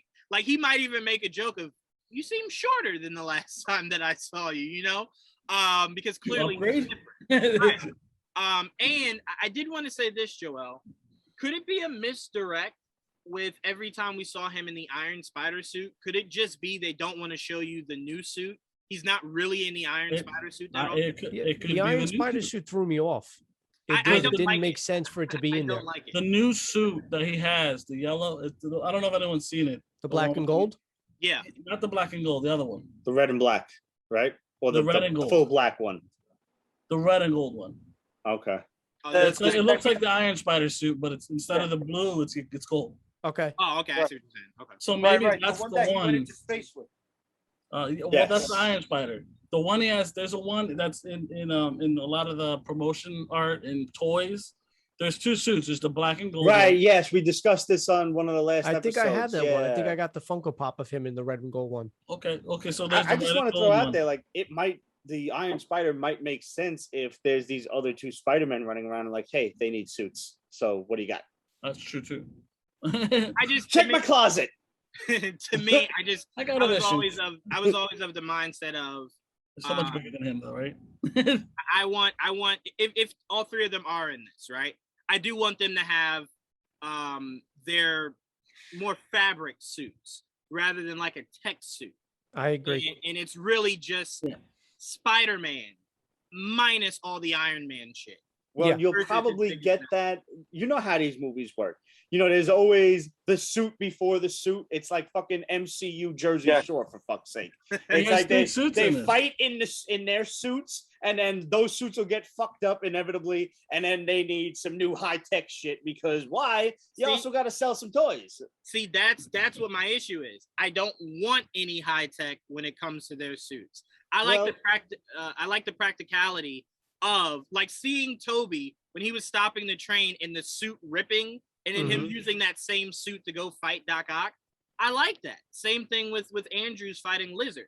I like that there is nothing between him ripping your head off your shoulder from that suit. And that's why all the toys from those movies are forgettable. You are very true. Yeah, Tell me one toy that you remember from Netflix. Really, I don't know shit. Actually, I Spider-Man.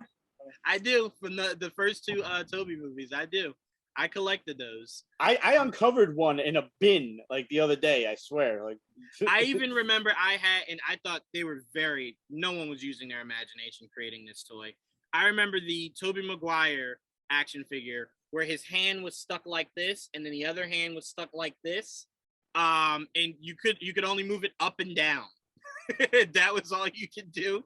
Were the legs solid? Were the knees? Yes. That's the one I found. He's got it's just web shooters. That's the fucking one I found. Yes, I remember that. The only one that had full flexibility was the Norman Osborn, where you could sit him in the chair with the goblin mask on the chair and then push it, and then he would speak.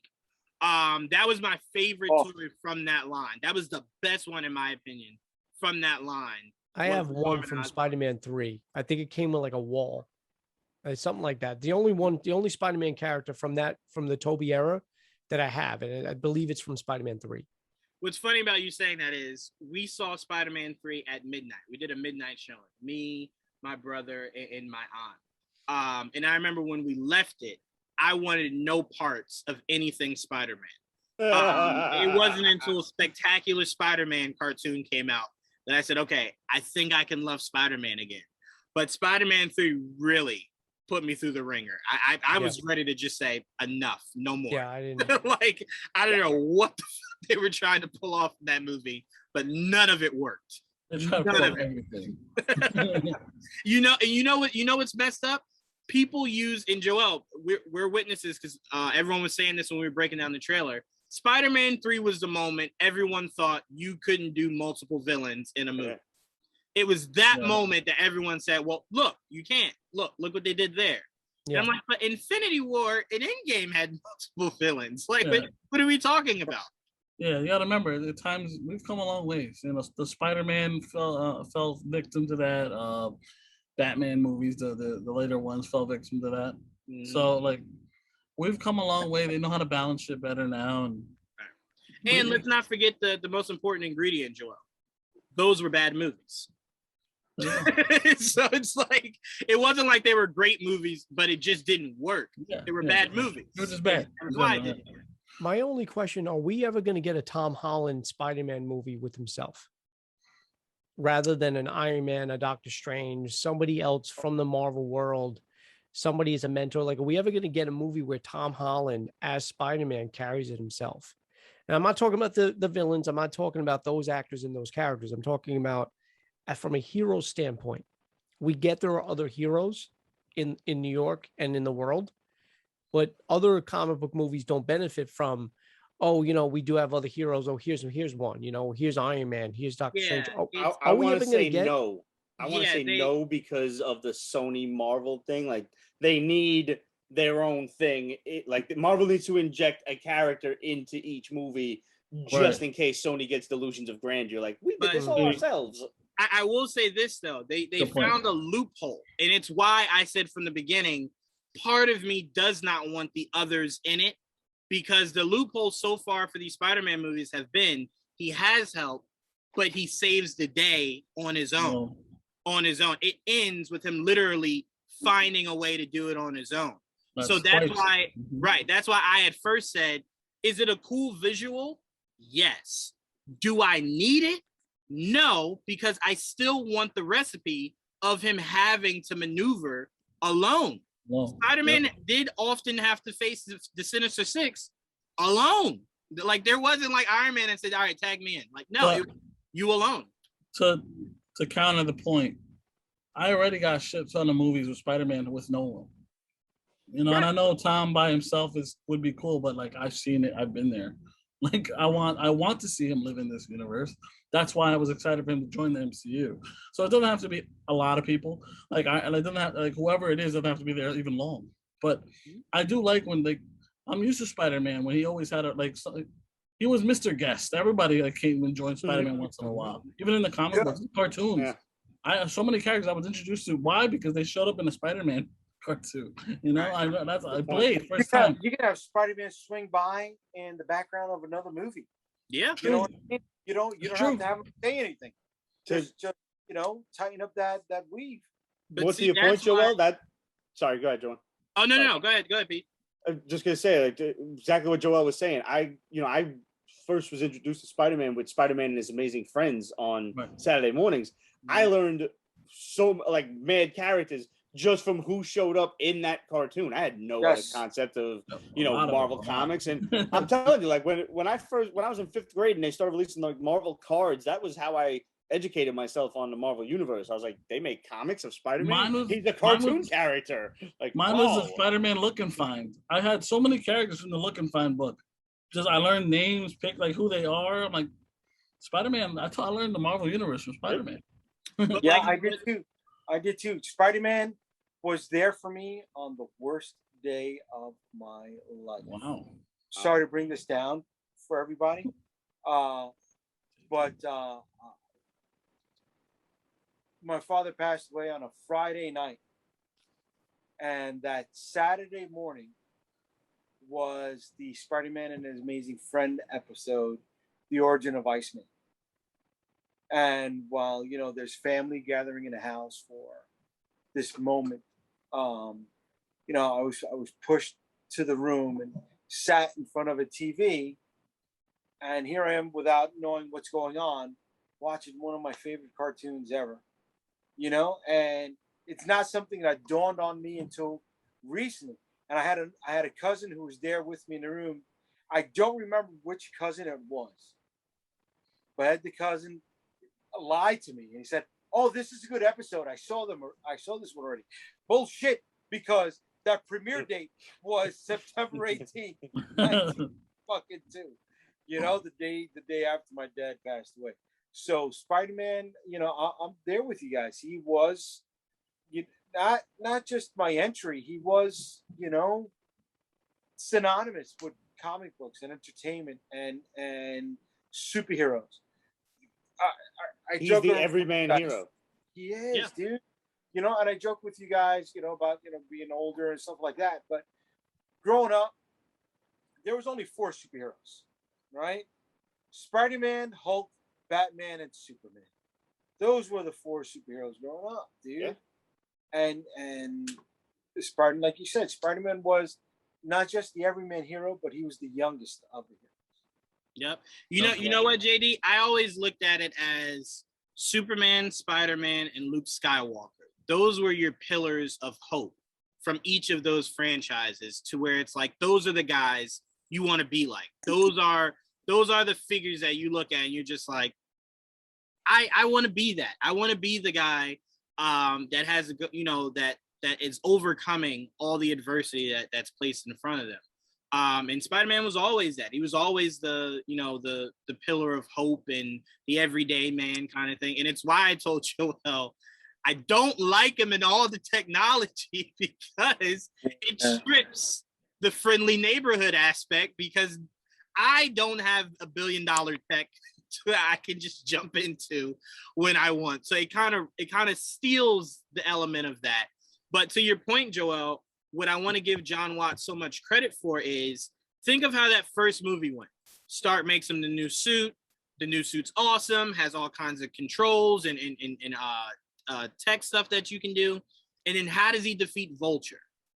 By tapping into being the friendly neighborhood Spider-Man, right? So that's why I say I'm fine with the formula that it has, because the movies end where you get your friendly neighborhood Spider-Man.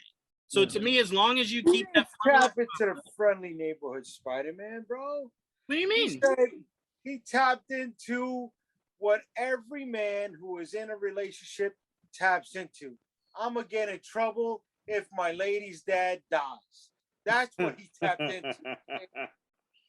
She is gonna fuck me up if I let her pop die. That's funny. I could have saved him. I mean, look, I always say John Watts, and I know a lot of people always disagree with this, but I think John Watts directed the best Spider-Man scene in Spider-Man history, which was the moment where where Peter unlocked his Spidey senses, where he really became one with it, where it wasn't the thing where he couldn't really navigate, where he defeated Mysterio. that was such a fun moment of Spider-Man. Would you say, Joel? I love that movie. I know a lot of people don't like that movie, but I don't know. I love that movie. What, Far From Home? Yeah. It hits on every emotional point you would want a Spider-Man movie to hit on. That part where he gets his spider sense and he's attacking those drones. Mm-hmm. I love that part. Yep. And again, no, it's not the Spider-Man stopping the train. No, that is an iconic moment. But what I think is the best moment is that when he locks into it, because it's truly him just really putting everything aside and believing in himself. He spent a whole movie trying to be Stark. And it was at that moment that he realized the only way to get the job done is to be Peter Parker. And everything that led up to that. I tell people all the time, I cried that moment where Happy looks at him and it's literally him being Stark. And Peter's not understanding why Happy is so emotional in that moment. But we do. We're like, damn, man, that was what Stark did when he first got his armor. And he was first building his true armor. So it was an amazing callback. So again, I'm really excited for Spider-Man. Go ahead, Jaydee. I think the best Peter Parker, the best Spider-Man scene is when he's on prom night and he's in the car with her dad. Yeah, that was a great moment. Yeah. What do you do? What do you do? Forget about exposing your identity, right? If you agree to what's going on, she can be in jeopardy knowing the secret. Even though that's her dad, he doesn't know what kind of connections are going on at home behind closed doors. And dude, the subtlety of this sounds so stupid, but the subtlety of the lighting. When the Vulture understands what's going on, the light, the street light, which is not on camera, turned from red to green, like ding, the light went off. Yeah, I didn't notice that. Yep, no, Jaydee is 100% right. They were spot on. I'm popping that shit in as soon as we're done with this. I'm telling you right now, I'm gonna watch that shit. Stuff like that, Jaydee, is why when they said John Watts was directing the Fantastic Four, I said, oh, fucking perfect. Perfect. Okay. He gets it. He understands it. He understands every single assignment Feige has given him so far. And I'm like, he's perfect. Go ahead, Joel. No, I said I'm pretty confident now, especially now that he's in charge of the Fantastic Four. That building might become Four Freedoms Plaza now. Yeah, on the street before, I'm like, because it could have been Oscorp, we never know. But bro, like setting it up. It has to be, right? I think so. Instead of 8 with the 4, that's it. We gotta someone said this, Joel, and this might have been said in the first movie and I missed it, or in Civil War and I missed it. But someone said, how do we know Oscorp doesn't already exist? Because where did Peter get his spider bite from? He never said that. He just said he got bit by a spider. We don't know where that was. Yeah. It's changed throughout his. Remember, Andrew Spider bit him in Oscorp. Right. Yeah. So it's like we don't know that connected in the other two, yes. Right. So we don't know that this Peter. I mean, Oscorp was connected to everything. Wasn't he in Oscorp in part 1 too, in the Toby one? Yeah, it was like a museum. Wait, yeah, it was Oscorp too. In in Amazing Spider-Man, it was Oscorp. In Toby's, it was not. It was like a science museum. It was on it was on a science museum. Yeah. Yeah. Because remember Norman. But they were experimenting on mad shit, like. They were definitely experimenting on shit with that spider. Damn, now I gotta go watch all the Spider-Man flicks. No, but Pete, it wasn't Oscorp because remember he dropped them off and then left. Yeah, he would have just went into his job, but he dropped them off and left. He's a CEO. He could go anywhere he wants. Well, no, I'm saying it was a field trip because remember everybody else got dropped off at. It was a field trip. It was a field trip. I haven't seen it forever, bro. Yeah, no, it was like a science museum, but yeah, they were doing stuff they weren't supposed to with that spider, and that's how there was a couple spiders. There was like 5 of them. Yes, there were. No. They were trying to do the multiverse then. Now I got another question though, because we were talking about the Sinister Six, and we were talking about what could be the remaining 2. We said Scorpion and Vulture. The way that was left off though, because Spider-Man saved his life, Michael Keaton's Vulture was keeping it close to the chest of who Spider-Man was. Scorpion asks him. And he said, "You think if I knew I wouldn't, I wouldn't do anything about it, or I wouldn't, you know what I mean? So what's going to motivate, what's going to compel, if it is the Vulture, for the Vulture now to turn back on Spider-Man? Well, see, I think everyone keeps forgetting this. He didn't protect him because he's a child. He protected him because he wanted to be the one that exacted his revenge. Yeah, he wanted to make sure no one else got the opportunity to kill him before. Because again, like Joel said perfectly the other day, he did not expect to be in prison long.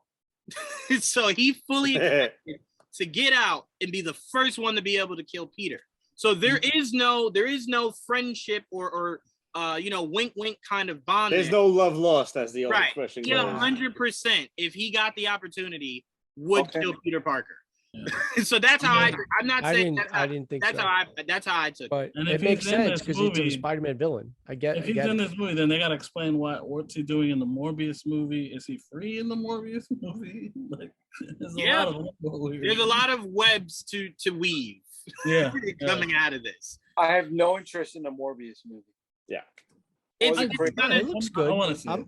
To me, I want to see it because, again, from that trailer, they hit a lot of accurate points from that first Morbius comic, or the origin Morbius comic. So I'm really interested to see, because, again, I told you guys, is Venom a good movie? No. Did it hit on a lot of points I did not think it would? 100%. And that's what made it enjoyable. Was it enjoyable enough? Sure. Yeah. So that's what I want to see if Morbius can be. Can you be enjoyable? And I heard at CinemaCon the film, the scenes that they did show were good. So I'm curious. I'll take it. Now, a movie, Pete, I will agree with you and Jaydee on is Kraven. That's a movie I could give two shits about. Me too, but I'll watch it. I'm definitely gonna watch it. Especially with fucking Quicksilver. Yeah, Morbius is a movie I'm interested in. I wanted Kraven to be part of the Sinister Six in this movie. I agree, which is weird, Joel, because they wanted to do Kraven and then nixed it for what they're doing now. But I'm like, you could have had the best of both worlds. You could have had him part of this. Kraven is a shitty character. The only thing he ever did important was that he killed himself when he couldn't capture Spider-Man. Kraven is a very cool character because it's so different from majority of the Spider-Man villains. It's one of those that you have to be tactical in defeat. That he's a hunter? Yeah. Yeah, that's an interesting concept. He's a Russian Black Panther. He's not Black Panther. What are we having in common with Black Panther? You're giving Black Panther a huge disservice by saying that. I don't think they're close. He ate some special herbs, right? To become this extreme hunter. Skinned some animal that he hunted, and now he went after the greatest game. Blech. I reiterate, I think if they would have mixed up Kraven and Moreland and made Kraven an intergalactic spider hunter, interdimensional spider hunter, I think that could have been pretty dope. Awesome. With that. Yeah. But they didn't hire me to write the shit because, well, why not, Kevin? Why not? I'm right here. Just let me do it. Only smart people hire you, Pete. Jaydee, I made sure I put this topic in here for you. So I want to start off with you because I knew you would enjoy this. Anya Taylor-Joy says she has been working with George Miller's stunt team to learn how to drive so she could do most of her own stunts for Furiosa. Does this get you even more excited for this movie? Yes. I think the young lady is a credit. I think she is an awesome actor. I think she was the only thing that was good about New Mutants. I only watched The Gambit because of her. What's up? Why is New Mutants Catching Strays? That was a really pleasant movie. That was a very pleasant movie. I actually enjoyed it. I enjoyed it. I was drunk, but I enjoyed it. I enjoyed it. It was a very pleasant movie. No. Now, don't get me wrong, Jaydee. Did she shine brighter than everybody else? 1,000%. Yes, sir. But I don't think the movie was bad. I actually left that movie going, damn, especially hearing what the director said. You left the movie. You saw it in the theaters? No. I mean, I left. Okay. He got up from his couch. I was about to laugh at your ass. The director was saying Antonio Banderas was going to be the leader of the Hellfire Club. Mr. Sinister? No, I mean Sebastian Shaw. Yeah. I don't see that at all. Oh no. I'm sorry, not the leader of the Hellfire Club. What was the the guy that turned into fire? What are you talking about? Nobody. His father? Yes. Sunspot's father. Yes, he was gonna be his father. He was a member of the Hellfire Club. Yes, that's what I meant. That's what I meant. But not in New York. But why?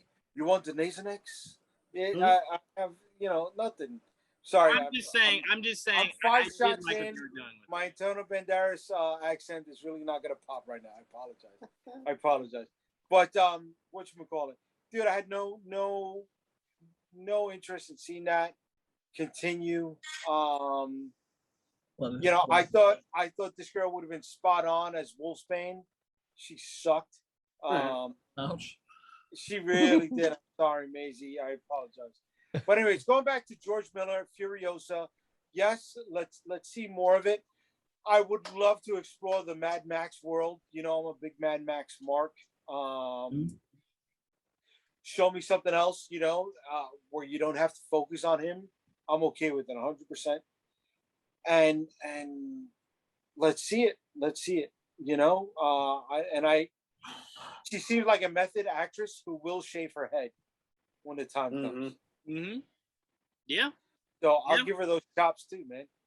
You know what it is? You know why I give George Miller so much credit? You know how hard it was to sell people on the concept of this movie and you're not bringing back Charlize Theron? That was very difficult. And it took seeing her in these other projects to truly sell the casting. She's playing the same character as Charlize? Is that the case there? I know shit about it. Yeah, she's just a younger. It's why Charlize Theron said she was a little offended. They didn't reach out to her to just do a movie that takes place a few years before the actual Mad Max movie, rather than going that far. Probably because they couldn't afford Charlize, let's be honest here. Let me say this. She sounded so excited to return to the character. She would have been she was very upset that they didn't call her. That woman is timeless. That woman does not age whatsoever. I'll give it to that. Oh, you know what? I wanted to say I'll give it to her too. Pete, when you brought up Evelyn, can I say Lena Headey has moved into my top 3? Yeah. I mean, her voice is just so sexy and alluring. I would let her praying mantis me. I would let her kill me after sex. I want to ask my lady, will she let me do that? Why? Because I think it's worth it. You know what I'm saying, bro? It's worth it. She just, Evelyn just sounded so sexy, like the siren's call. Like you will follow her until she. I'm with it. It says a lot about me that you were like, I would let her praying mantis me, and I'm thinking like y'all getting into like some kung fu shit with your lady. I don't know what you're doing in your spare time, but whatever. No. I'd let her eat my head after. Nah, I understand. Yeah, Pete's like, I get it. No, I get it. You made it abundantly clear. I got it. No, but I like I said, I wanted to add this topic in for you, Jaydee, because I don't believe it's getting talked about enough. And I think because not getting talked about yet. Right, and I think it's because people don't talk enough about Mad Max Fury Road. You know what I'm saying? To me, it's a visual masterpiece. It's as close to a flawless movie. They did talk a lot about Mad Max Fury Road. I agree with you with being a flawless movie, right? When you're designing something like that, it's like you either have a very intricate story with not a lot of world building, right? So you can understand one area and not the other. And this was just the opposite. It was a lot of world building and a very simple story. We're going from point A to point B and back to point A. That's it. Yeah. That's all you need to understand. Yeah. And what's funny is explaining that to somebody, it wouldn't make sense. You would have to see it. Because technically it was legit just, we're going to drive here. Here's where we're trying to go. You get there, and then it was, shit, we got to go back. Picturing somebody pitch that in like a boardroom, trying to pitch that concept is like, wait, what? But when The you one see thing it, you're that just like, scares it works. What scares me is George Miller is up there. By the time this movie comes out, he's probably 82, 83. This may be his last or second to last film, dude. Look, he's not. I don't think he's as old. But if James Cameron can film movies back to back to back, I think George is fine. I think he's fine. He gets hot over there. I think he's fine because when James said he was going to do that, I'm like, wait, what? Why? Why would you even want to do that? Why wouldn't you want to at least see what the second one does before you make 3 others? James is just like, I made Titanic. People will see it. Like, okay, right. Okay, sure. I mean, I guess it worked. It did work for Avatar. So I'm pretty sure James Cameron is also trying to find a way to not die, like live forever underwater. I agree. I will say James Cameron and Tom Cruise, legit, go to the same shrine. They 100%. They 1,000%. Because when you look at them, you're just like, you look the same as you did like 10 years ago. How is that? Oh, like, James Cameron is a Scientologist? No, I'm not saying he is. Let me not put that rumor out there. I'm just saying. They went to the same Jennifer. Sorry, I can't breathe. I love it. It's possible. It's possible. We're just gonna move on right out here. Joy, Furiosa, yes. Go for it. I want to go to this next thing because I thought we could have the most fun with it. So I'm not keeping you guys too long. Me and Joel having fun. Me and Joel across. This Doctor Strange 2 rumor from a very well-respected scooper. This is not one of those Reddit things or anything stupid like that. Trust me, Joel has a whole catalog of scoopers to trust and scoopers not to trust. So I'm not going to say the scooper's name. Actually, yes, because I have to give him credit. So I have to say his name. Well, before you say his name, he did not reveal the name. He just said, good job to the person that actually was not allowed, who came out and said it. You get what I'm saying? I have no idea what you're talking about right now. All right, look. Hold on. So Joel, what you're saying is Daniel, this isn't Daniel's scoop. Technically, no. All he did was allude to it.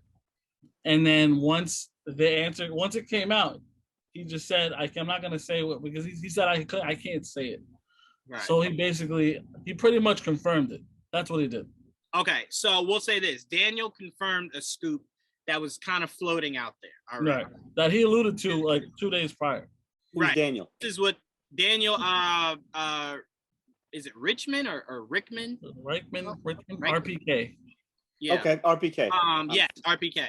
So this is what the scoop is. In Doctor Strange 2, Wanda will fight someone from the Foxverse. Quote, I am not allowed to reveal who it is, unquote, but it could top the fight between Thanos and Doctor Strange in Infinity War. Correct. That was a scoop. Now, what's circling around that scoop, not necessarily from Daniel, is who this person is. I think I know. There is floating theories of Xavier. Magneto. Magneto. And then there's the off chance theory of Phoenix. Oh, those are the only ones that I've heard. Kanan did say to me he might have heard Logan floating around there. I choose not to give any life to that because it just visually wouldn't make any sense. Joe, who did you think it was? I thought it was Jean Grey. Wait. Oh, you're asking Joe? Yeah, that's what I thought. I don't know if it's the character of Phoenix, but I just as soon as you said the Fox world, I just immediately thought Jean Grey, just because of not only because it's female, just because of the powers that both possess. Now I know Charles is just as strong as Jean Grey, but I think Jean Grey supposed to be stronger than Charles? Yeah, Jean Grey is not only, and she's a telepath.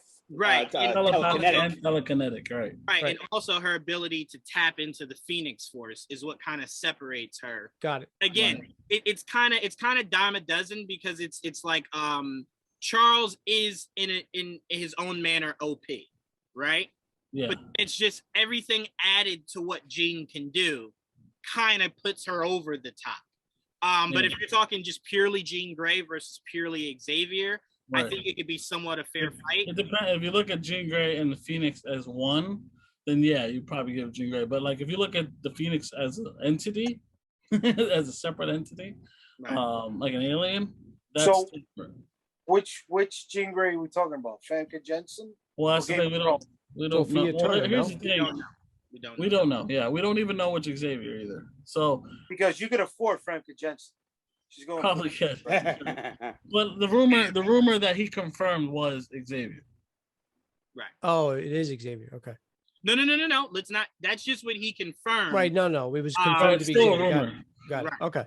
Right. Regardless, it's a rumor. Like I trust him, and if he says it's Xavier, it's Xavier. But So now, again, who do you guys want to see? Do you want to see McAvoy or do you want to see oh my Jean-Luc God. Picard? Yeah, No, Patrick Stewart. Patrick Stewart. I can't believe I blanked on his name. I personally want to see because again, and I told you all the only reason why I gave any thought to this, because to me, off the rip, just saying this means nothing to me.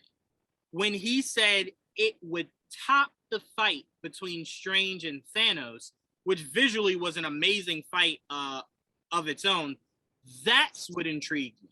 So that's when I immediately started saying, well, the villain has to be somebody that can match where the Scarlet Witch is now, because she's extremely powerful now. So that's why I immediately said, well, Magneto can give her a run for her money. But then I said, well, if you're talking Phoenix Force Jean Grey, then that's a visual battle I would love to see. So that's where my mind went. But just saying a Foxverse villain is fighting no, he said a Foxverse character. Oh, character. I'm sorry, character. I apologize. Because as far as we know, Scarlet Witch could be the villain. Well, as far as we know, she's supposed to be the villain. Right. So here's the thing: once Spider-Man comes out, all of this will slowly start to become more so confirmed, because then a Doctor Strange trailer is not far from. Right, Doc is February, right, or something? No, March. Yeah. It's March. It's March. Right. Wait, it comes out in March? Yeah. The end of March. Oh shit! Yeah. So Batman starts it, and then Doctor Strange ends it. I wouldn't even say it's out of the realm of possibility. Feige just really to add kind of some flavor gives us that Doctor Strange trailer at the beginning of the release of that Spider-Man movie. Maybe at that fucking meeting or whatever it's called. At the investors meeting. Disney meeting, yeah, it's coming up soon.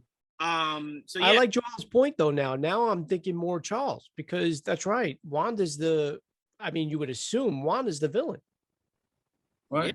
Scarlet Witch is the villain, so maybe it is Charles. But so here's my question though, really quick. I'm sorry. Sorry, Jaydee. If they are tapping into the Foxverse and they're tapping into X-Men now we're getting into mutants. Is that something where it's just because the multiverse is open, he comes and then he's gone? Because are we starting from scratch with X-Men, or is he going to be the Professor X? You know what I mean? What's the context? We will get a better concept of that after No Way Home, because if Alfred Molina's Doc Ock just gets arrested, after they beat him and gets put in that prison, you assume that's now canon. That's now this MCU verse. But if after they beat him, Strange fixes it to where he goes back to where he's supposed to go, we can then 100% assume anything that happens in Doctor Strange 2 is purely multiverse, and it's meant to be fixed, not brought in as a main continuity. When I left, did any of you touch on the cube that Spider-Man's holding in the trailer? What is that? That is from the comics. Doctor Strange did have that box in the comics. It has an actual name. I can't remember what it is. It looks familiar, but I don't know. Some people are saying that that's where these villains are being trapped. Yeah, that's what I heard too. Like a Ghostbusters kind of thing? Like a Ghostbusters trap, yeah. Like a trap, yeah. Once Spidey messes up this spell and the multiverse opens, or to our knowledge, it only makes it worse. That box seemingly is supposed to re-trap the multiversal characters that pop up. That's what it's. Right. It's their. It is their Ghostbusters ride of just going through and sucking in all the multiversal characters. One other quick question, guys. I'm sorry, because I also had to leave the room before, so I don't know if anybody touched on it. Mhm. Why is Strange still wearing the Eye of Agamotto if Thanos crushed it? I think it's more so. I think it's more so personal to him because remember that's what the Ancient One gave him. Right. It's dope looking. Like yeah, no, it is. But I do think it's more so personal. There is no because I know a lot of people are alluding to. Oh, maybe there is no stone in there. But I think to him, it's because remember also it was completely shattered, so he rebuilt it. So I think to him, it's just it's something to remember the Ancient One by. It'd be cool if there's something new in there. I mean that's possible. That's possible. But to me, until I can actually see it, I'm going with the concept of it means something to him. Decoration. Or an imposter wouldn't have known that Thanos crushed it, and that's why it's on him. Mephisto. You're not getting me to go this route, Joe. You're not. It's a great point, but you're not sucking me in, Joe. You're not. I think it would have been cool if it's like to use to store like Cheez-Its or something. Twist it open. Chewing gum. There's double bubble in there. Oh man! Someone also said they're really interested to see where the fuck Wong went. Like, was that him going to Shang-Chi? Like, to go? That's what I thought. Oh, good call. But somebody paused it. Somebody paused the screen, and apparently one of the pillars or whatever it was that you see is the same thing that we see in Doctor Strange when they're where they were training. Yeah, where they were training. Yeah, Traumatized, right? Traumatized. It's very possible. I like to think he's just going on vacation, and then he ends up in Madripoor. Yeah, he's just like, oh, what's happening here? Juan would be in fucking Tahiti. You know that. Like Juan would just be sitting there on the beach with like a little drink with an umbrella. Also, that scene is out of context, so we don't know. But the fact that there is snow in that building makes absolutely no sense. So it's only weird. October. Yeah. Which is funny because you can assume that's what Wong said. Wong probably said, hey, is there any way we can fix this so it's not snowing here? Strange is like, I kind of like it. And he's like, you know what? I'm getting the fuck out of here. I gotta go. I can't. And goes to the beach. Makes perfect sense. Goes right to the beach. But no, so again, this Doctor Strange rumor is interesting. Like I said, the only thing that intrigues me personally is him bringing up it trumps the fight between Strange and Thanos, to which I think is a very underrated fight in the MCU. Strange was holding his own. He was 100% holding his own. Until Thanos used the Soul Stone. And essentially until Thanos, like, I got stones I can use. Like, I got multiple stones I can use. But Pete, do you have any theories or anything on who this character from the Foxverse could be? I mean, I would just like to see a father-daughter fight if it had to come down to it. Yeah. I'm trying to think of something that could visually dwarf or at least rival Strange and Thanos, and I don't see that happening with Xavier. You know, like, what's Xavier gonna do? Like, that's all he does. There's nothing happening out here. You're estimating his abilities a little bit. Yeah. Wanda, stop it. By the way, I also want to say that if an Italian guy was ever a mutant with telekinesis and he couldn't do this, like, you could just hold his hands and he's powerless. Like, he can't do shit. No objects are moving. No nothing's happening. No thoughts are being heard. Nothing if he can't do this. I do want to say this, Pete, because I know a lot of people keep saying the main reason they want to see it be Magneto is to see father and daughter. What I do want to remind people is if they're pulling him from the Foxverse, even if they're not pulling him from the Foxverse, Ian McKellen's Magneto had no children. That we know of. That we know of. Ian McKellen's, if it's the same as Fassbender, he had children. No. I'm saying specifically just Ian McKellen's version had no kids that we know of. In the movies that Ian McKellen was in. Right. Elizabeth Olsen would be like the multiverse. Granddaughter. Right. Fassbender only had, because remember his daughter died. He only had Quicksilver. He didn't only have Quicksilver. Look at Michael Fassbender. I am a perfectly heterosexual that man. We know I will tell you that this dude is knocking Homo sapien boots left and right. All I'm saying for aging, because he was immortal, and those movies. That is true. That is true. I will say to Joel's point earlier, if it's Magneto, it'll just be fun because we know comic-wise they're father and daughter. I don't think they'll actually hit on them being. I don't know if I have time to explain that because that's too much. You have to go. But I would take we never got the full confirmation with Quicksilver. There was just like that scene in the elevator, and they alluded to it. I would like an allusion to that if there's gonna be a fight, like Wanda, and then just let her rip. Start chucking trucks at her or something. I don't care. But would it? I don't think, to Joel's point, I don't think it would really make all that much sense because in the MCU, they could retcon. I'm fully open to they can retcon, but they've made it abundantly clear who Wanda's parents were. So but didn't they say that they was like adopted or something? They didn't say that, but you could make the case that they were, but 100%. They never officially said that they were. Not at all. I thought that was like hinted at. Say it again, Jaydee. In the books right now, you got the trial of Magneto for killing Wanda going on right now. Yeah. You know, so that's a nice tie-in. I'm just making the case of it's explaining that I assume you don't want to have to do in a Strange movie. Is what I'm saying. So that you're making the case of you have a theory and it's itching. It's itching. No theories. I have no theories. As to I did not theorize.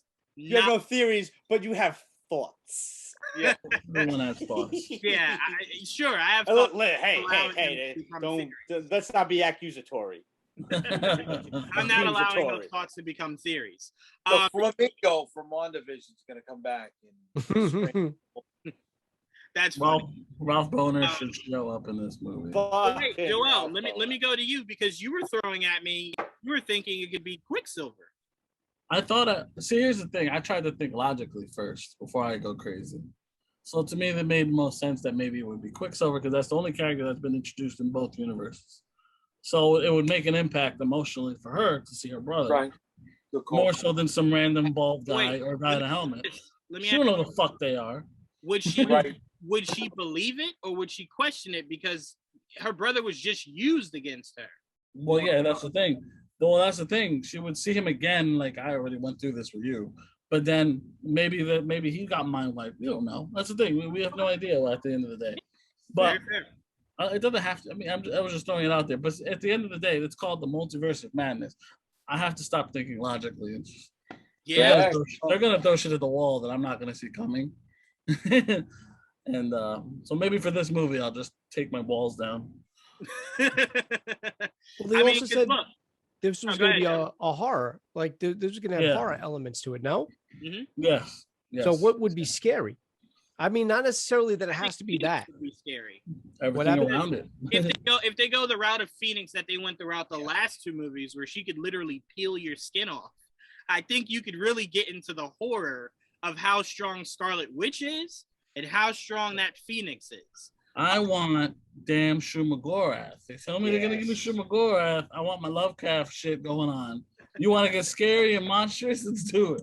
That's how we do it. But I still need Mephisto. I need Mephisto, and I heard something nasty over the weekend whilst discussing the idea of Mephisto being, let's say Doctor Strange or whatever, or taking part in Spider-Man and No Way Home. That because of the Chinese release that they cannot use satanic symbolism and things, and technically Mephisto is kind of like the devil, so that's why he may have aspects of Mephisto and aspects of Nightmare, which I don't mind as long as we don't call his ass Nightmare. It's got to be Mephisto. As far as I'm concerned.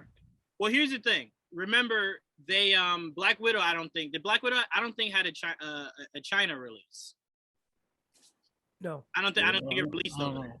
So I'm not 100% sure if Marvel today is betting its kitchen counter on selling over there as much as just making sure it does what it needs to over here. This is I'm going to say that's 100% true, Joel. But I think they were very content on what Black Widow was able to do. And again, we have no idea what the world looks like come March of next year. If it vastly improves or not. Can I say something you have to edit out? Please don't make me have to edit it out, Pete. Okay. Okay. No, that's fine. That's fine. I say fuck it. You can edit it out. No, because I know what goes into editing, and then I have to render the whole ass file, so I won't do it to him. What's the time count on it right now? I'm gonna just text it to. I'll just fucking send a message later. I will say this. You make a good point, Pete, because they drastically changed the Mandarin. Well, not drastically, but they changed the Mandarin to not be offensive to their Chinese market. With who Shang-Chi it was hella fucking racist looking. That's why. Right, exactly. So was Fu Manchu. That's why they combined the two. Right. Yeah. Right. Which to me is a happy medium. But to me, if you have to compromise Mephisto, just don't use Mephisto. I am okay with you just never using Mephisto. Don't compromise the character. Have either of you heard any speculation or rumors about Dormammu showing up in Spider-Man? Ooh, Dormammu. Ooh, that would be interesting.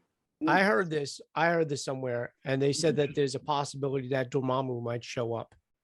I don't know if at the end of Spider-Man, but at one point in Spider-Man, I don't know where it ties in. I mean, obviously, Doctor Strange. You're gonna see his fiery head in the middle now. I mean, look, I would be very pleased if Dormammu actually looking like Dormammu, you Scott Derrickson, piece of shit. But I would find it hilarious if he pops up and goes, "All right, I figured out your riddle. No more of that shit. Fight me, man. No more of that riddle stuff." That would be very interesting. And we do know in the comics, Strange does struggle. He does struggle with the demon aspect of Dormammu. Here and there. So I'm like, I would like to see Doctor Strange struggle with more of that satanic world that he has to venture into. And again, Doctor Strange and Dormammu leaves doors open for Ghost Rider down the line and stuff. I mean, we're getting Moon Knight, we're getting Blade. It's coming, people. Yeah. Oh wait, Joel, what's the lady's name from Ultimate Alliance that I had no idea existed that now I want to see in the MCU? She had the shotgun. It was a hell something. No. Fuck. She's a monster hunter. Yeah. Also Bloodstone. Yeah. Also Bloodstone. Yeah. Thank you. You're welcome. Thank you. I do now want to see her in the MCU for sure. She would be great. Yeah. I thought I heard a few years ago. Oh no, you know what? I think forget it. That's DC. It's DC. Forget it. No, forget it. I think it's DC. Lobo's DC, right? Yeah. Lobo's yes. DC. Yeah. Is that still Is that still a project that DC's still working on? Lobo?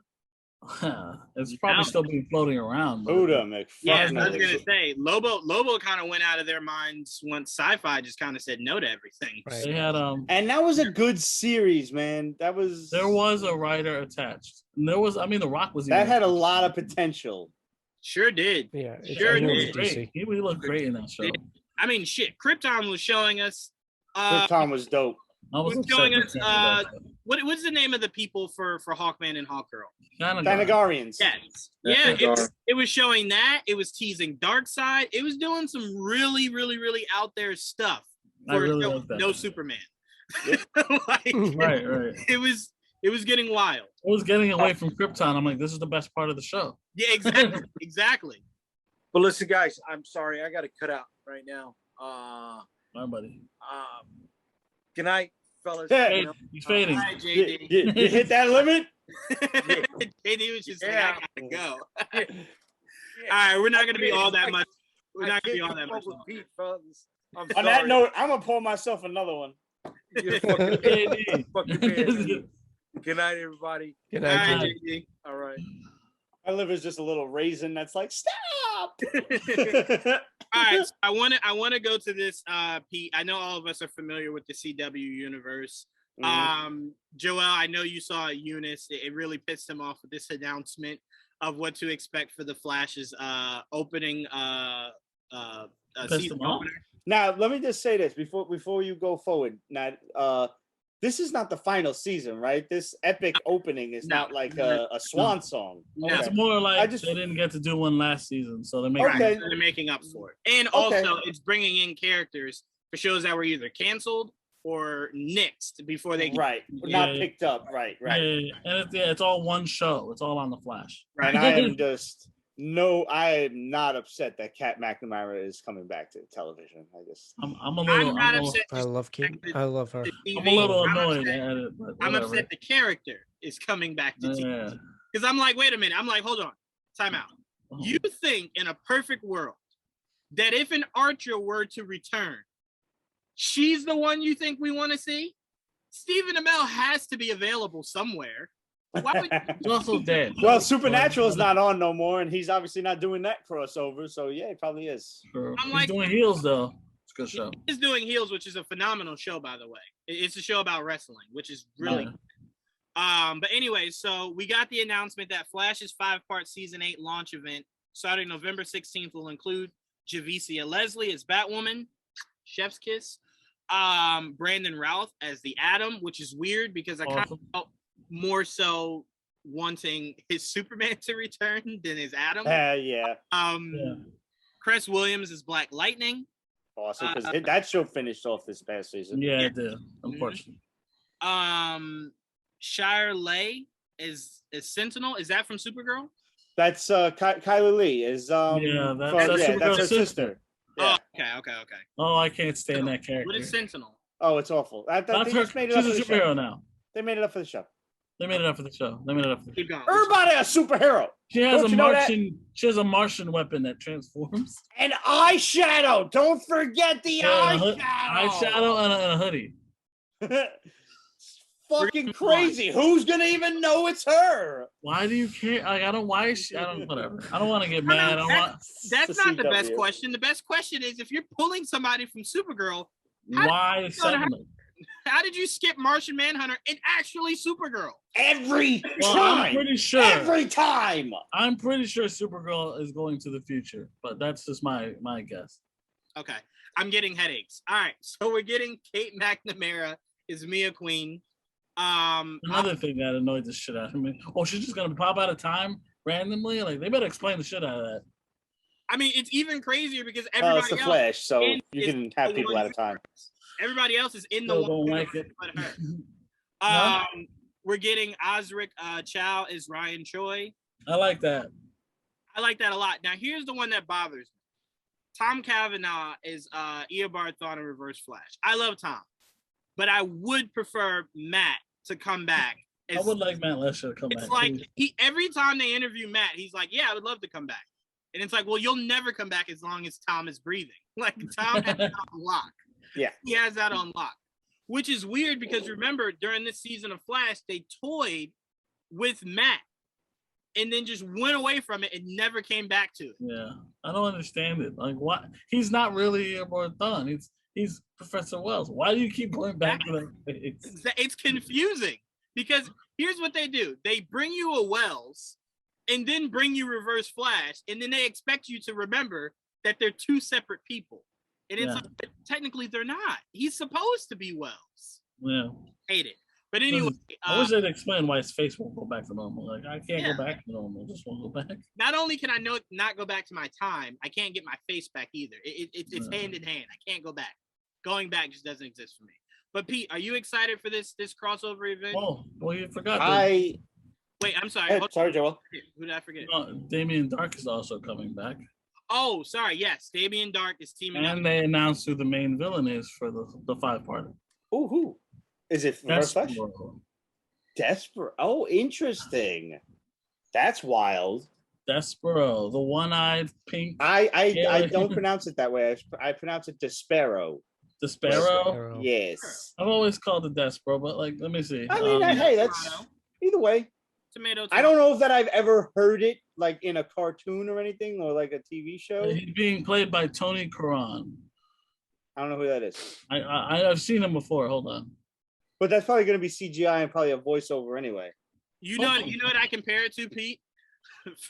Until this movie came out, it was Shang-Chi. Yeah. Now that the movie's coming out, it's Shang-Chi. That's true. Yeah. But wait now. Always say Shang-Chi. Wait now.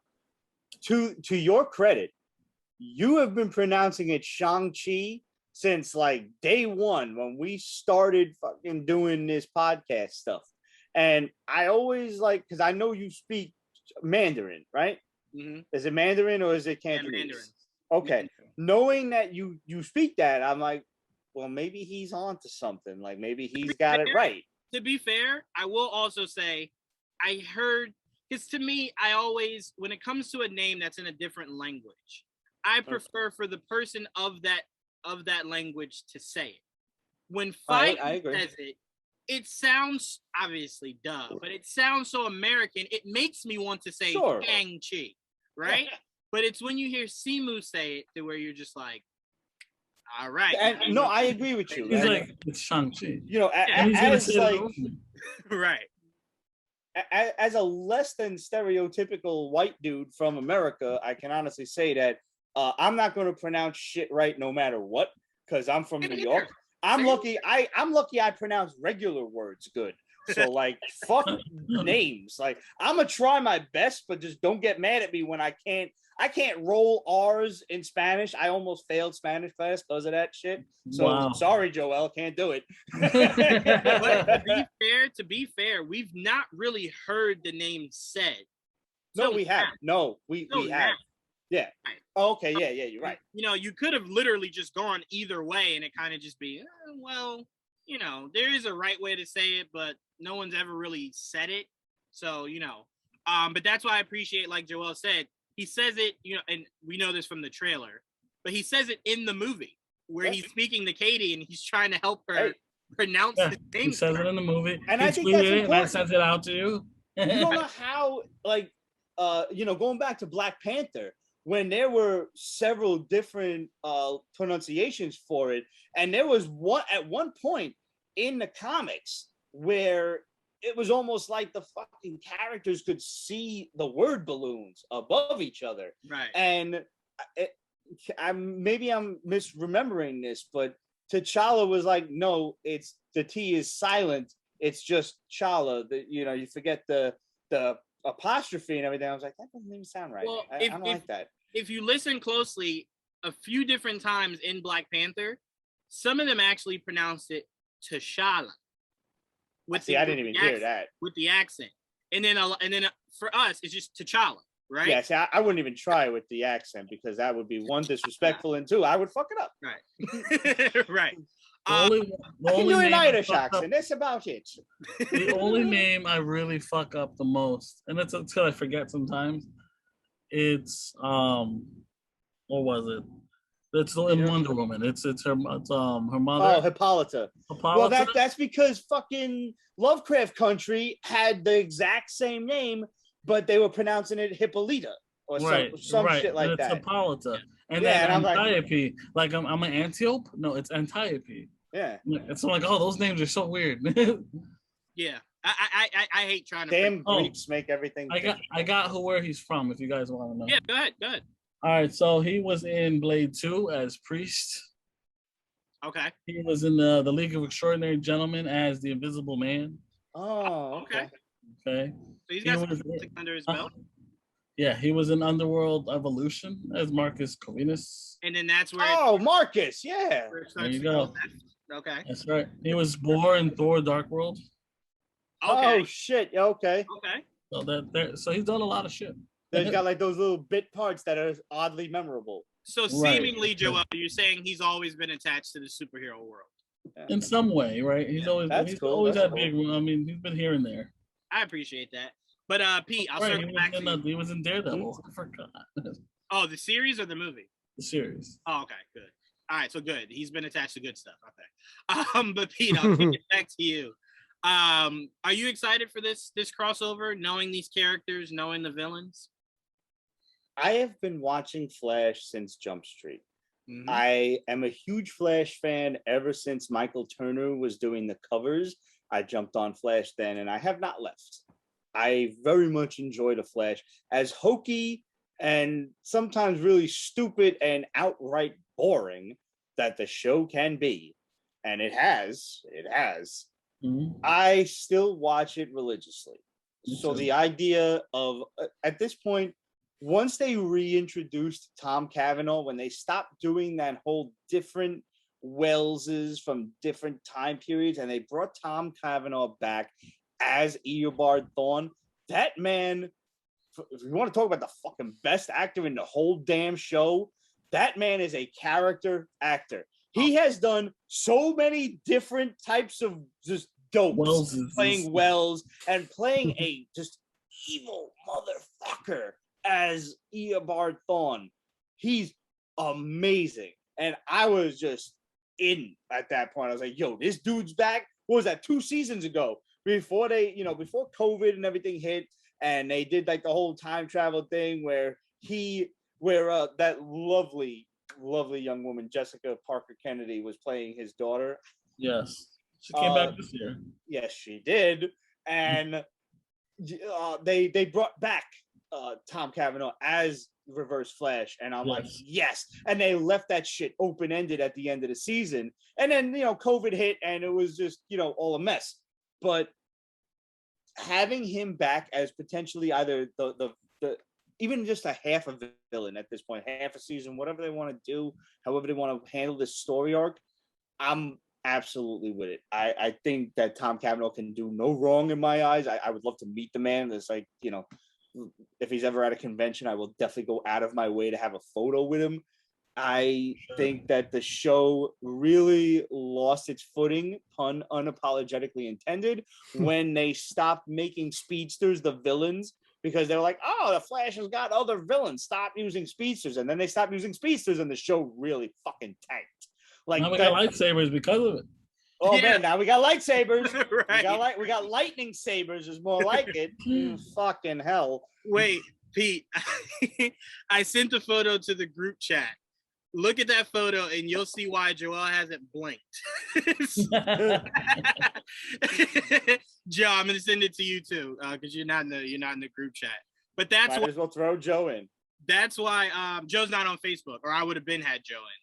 Hello, nurse. But that's why Batwoman is the most. That's Batwoman? Yeah. VCLS. That's Batwoman. Summon a bitch. That's why we watch the show.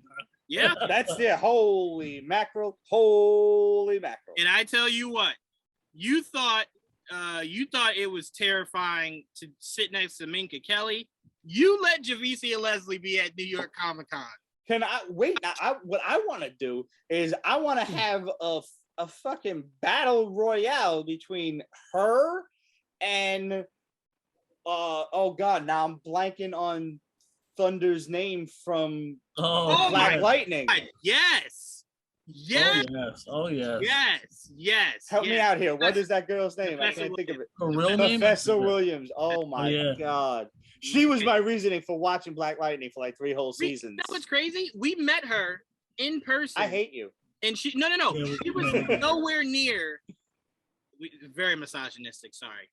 You might have to cut this, but we're just gonna move fast. But anyway, we'll just don't say it. Anyway, I'm 100% saying right now, Javicia Leslie is at New York Comic Con. I'm shooting my shot like Kobe.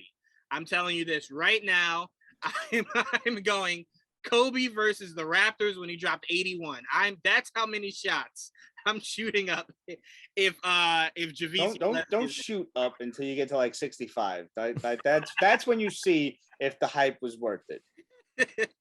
But no, so as you see, Pete, Joe, Joel, that's why Batwoman is the most anticipated from this crossover. I had no idea she was hiding that.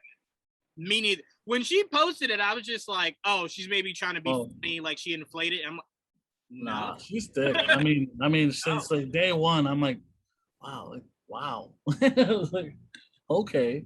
I said wow like 6 times. I mean, that's when I think I really accepted her as Batwoman, to where I was just like, you know what? Yeah, I mean, her and that other girl that's in the show, the cop. God, she's so ridiculously gorgeous, right? Oh like, my god. Fuck. I think she's bi. Although not for nothing, like Alice is the best character on the whole show. Like as far as acting, acting, yeah. Yes, she is. monster. That girl makes the entire show.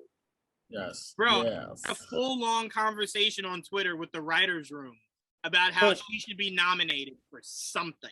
That scene, seriously, the scene where I gave her the most credit was when she was working. She was working with Kate, and you know, with the whole Kate murdering someone or whatever, and then Kate tricked her and put her back in prison. That scene there was just like, it was just like when Grant found out, Barry found out that Harrison Wells was really Reverse Flash. The raw emotion betrayal was just like, you can act. Yeah. right there. Oh, I had you say you like Professor Wells, or you like at least this guy as Professor Wells. I always had a great idea for like a spin-off comic book of him and Vibe going off doing adventures like Rick and Morty. That would work. That would work. That would be fucking awesome. Yo, not for nothing. Candace Patton, like the posts that she's been putting on Instagram, I'm like, can they just like kill Iris's character off so this girl can do like some real acting work, please? Because I no disrespect to the actress herself, I hate Iris on Flash. I despise her. But I love Candace Patton, and I know that she is capable of so much more than the garbage that they are writing for that character. You know what we truly need? And if any of you have watched Stars, you'll understand where I'm going with this. Her to do a nude scene? I was going to paint it a lot cleaner, Pete. Please do. Please do. I was just gonna say, just get most of these characters from the DC world and put them in projects on Stars, specifically anything Power, because apparently, in order to be on Power, you can have sex scenes. Listen, Jessica Parker Kennedy was in Black Sails, and believe me, I only watched that show because of that. I can say the same. I tell you, I had no idea who she was when I first saw her in Flash, and then I found out who she was. Instead of like a rational person, instead of just Googling that, I legit went through a full season of Black Sails to get to that specific scene. Oh no, I examined that scene first for science, and then I went through the series. I never went through the series. For science, just the scene. I wanted to check out the series, so now I actually have more motivation. That's great. Right, now we need an all-female. The series is mostly like that anyway. I mean, you have her scene, but I heard the series is just there's all of there's that. a lot of that running around. Yeah. I gotta really get that. I love like Spartacus, and that's the same. There's a lot of that. Yeah, Spartacus is like, no one wears clothes here. No. Can I also recommend? So many girls that were from CW are on that show. Yes. Yep. I was a big fan of Person of Interest back in the day, about the computer that like knew everything, and you know, they would solve crimes by speaking with the giant AI computer. The girl from that show, Sarah Shahi, I believe I'm probably mispronouncing that name, but Sarah I'm sorry. Netflix. Yeah, she's on Sex Life on Netflix, and I suggest you watch that. Wait, I heard Pete. Pete, do you know that's her actual husband? On the show? Yeah. Really? Yeah, that's not fair. Doing those sex scenes with. That's her actual husband. Wait, which one? The dweeby straight-laced guy, or the other guy? The one that she is having full-on Cinemax at midnight scenes with. That is her husband. I like it. That's what someone told me. That's interesting. I mean, that really cuts down on the whole, you know, weird that I'm doing a sex scene for a movie thing. I mean, at that point, what only makes it weird is that you're now just performing in front of people. Listen, I mean, that's what OnlyFans has made half of their bank on anyway, and they reversed that decision, by the way. They did. Yeah, they did. Smartly. When I tell you, OnlyFans turned into a referee at Game 7. just got fouled out, and it's just like, wait a minute, hold on. You can't have a star get fouled out. It was number 16 instead. Yep. They're just like reverse. When all of the CEOs was reading the fucking social media posts, and they realized like, we're gonna be on the unemployment line. Yep. Something wrong. Everybody gonna cancel. They're gonna have to become OnlyFans participants. But all right, Joel, what do you think about this returning cast of teammates for the CW? Well, I'm half excited. And it makes me sound sexist and shit, but those characters, I just don't like them. I don't like them. I didn't like Mia Queen. I didn't like her storyline more than her herself. She's fine, but like her, like I don't like when you have to pull people out of time to bring them back to normal. It's fucking annoying. And then of course Sentinel, I just couldn't. Why is she a superhero? I don't get it. You know what's really funny? She's dating a character named Kelly in the show, which is Jimmy's sister. And she's gonna be the new Guardian, and I'll take fucking her over the Sentinel any day. Because that costume, at least Guardian looks good. That costume looks dope. You know what's funny? You know what's funny about Moira? They pulled her out of time, only to show us in present day an old ass Felicity. So I'm like, if you didn't mind just aging Felicity up through story, why couldn't you just say Arrow takes place in modern time, but it's years down the line, rather than pulling her out of time and saying, all right, well, now she's here. It's like, well, no, I don't know if I want any of that, really. I'm happy. Look, they almost made a fucking show out of that. I'm like, no, I'm good. I don't need that. Nope. They almost. When I tell you guys, Joel walked into CW headquarters and said, I wish the hell you would. They tried. They fucking tried. They tried numerous times, only for one. And I'm pretty sure they're gonna probably try to do a spin-off show with Supergirl's sister, and I'm gonna be there too. Oh God, that's gonna be awful. Wish you would. I swear to God, I'll cry. Don't make me cry. Make sure it does not see the light of day. I can tell you. Why couldn't they just do a spin-off with Martian Manhunter? Would that be just too much to ask? Martian Manhunter. For the little bit of Supergirl I've ever watched, I have never truly seen them give Martian Manhunter the ever. His best moments literally when he first showed up, when he first outed himself as the Martian Manhunter. That was one of the best reveals ever. Absolutely. That whole time, I was like, who is he? I'm like, red eyes. I couldn't. And then he turns around and turns into them. I'm like, I am John Jones. I was like, fuck, that's dope. That was perfect. That was one of our first interviews, Joel. You remember that? Yes. No way. After that. I still have his phone number. Call him and let's drink whiskey. That's it. Watch that interview. It was no bueno. It was sad. It was our first one. That's why. Hey man, it happened. That's big for the first one. Here's how bad it was. It's true.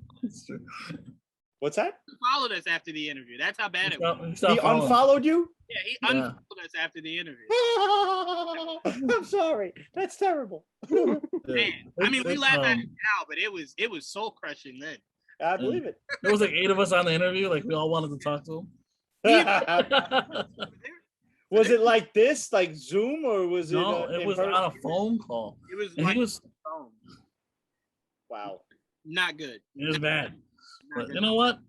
He was nice. Yeah. Yep. And again, like I said, still got his number. He changed that shit. I really, you know what? We should reach out and get a second interview. I'm out. Here's how I know he did not change it. You know how on Snapchat it attaches the number, your phone number, to your account? Oh. It's still his Snapchat account. That's word. That's right. So, but Joe, are you into the CW at all? No, I have no idea what you guys are talking about. Sorry, Joe. All right. Do you not watch it because you heard it's bad, or you just never had any interest in it? All right, so I tried watching a little bit of Flash. One other show that I tried watching on CW. I'm just not a fan of CW. You know what, Not Joe? for everyone. Say that.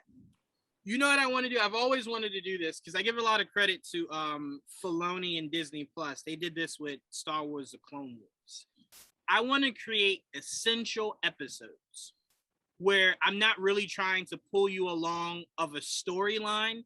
I'm just trying to show you the best of the CW. I would love that. That would be great. Only Like a problem is cheat there's sheet. so many episodes. It's Cliff hard. notes. But you know what it could be, Joel? It could literally just be 5 from each show we deem to be the bright points of That would be a mission. But yeah, that'd be fun. I would like to do that. I would like to do that for everyone that has not started the CW because either they Well, I'll say this too. Just because it's CW doesn't mean it's gonna be bad automatically. Because right now, if I have to give you two good examples of that, Superman and Lois is really good. It is. Stargirl. And Stargirl. I heard Stargirl's Superman dope. and Lois is very good. I heard it's actually like almost like HBO quality good. Like, Well, no, they filmed it in HBO quality and then just I put it. wouldn't go there, but it's good. Stargirl is Also good. like fun. It is fucking like it makes you feel like a teenager again.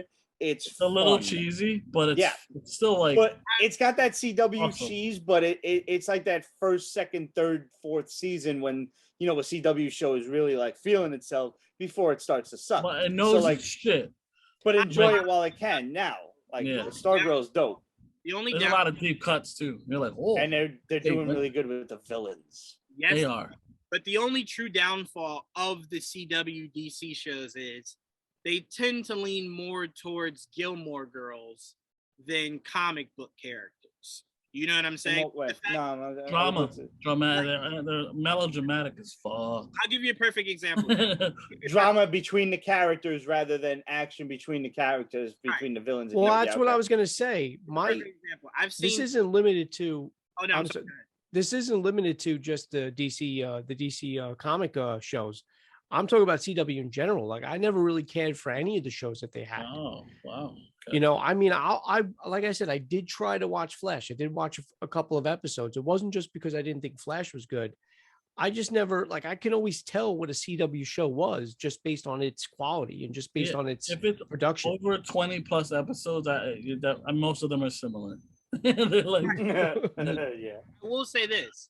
Like I said, where the CW tends to go left for me is the emotional points of the shows. Like the fact that Barry has to be told how much someone loves him and how great he is in order for him to unlock the necessary run. Right.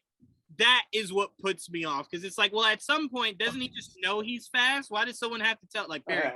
But wait a minute. I fully agree with you on the whole lovey-dovey nonsense. Like, oh, you need to be loved to fucking succeed. Shut the fuck up. Save that shit for your therapist, not for the rest of fucking 100 million people watching the motherfucker. Shut the fuck up and man up. That's one. Two, I'm sorry, but Tom Cavanaugh saying, "Run, Barry, run," is for me one of the greatest parts of the whole fucking show. It is. And I'm looking forward to hearing that again. Like, I don't care how cheesy that is, it's dope.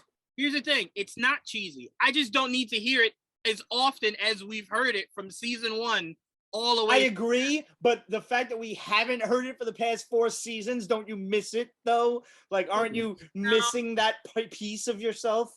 No, I am. I'm not ashamed to admit it. If at this point Barry doesn't know that running is his whole shtick, that he should run, Barry, run. Yeah. This show cannot end, I promise you, until I see him do the fucking infinite mass punch. It has to.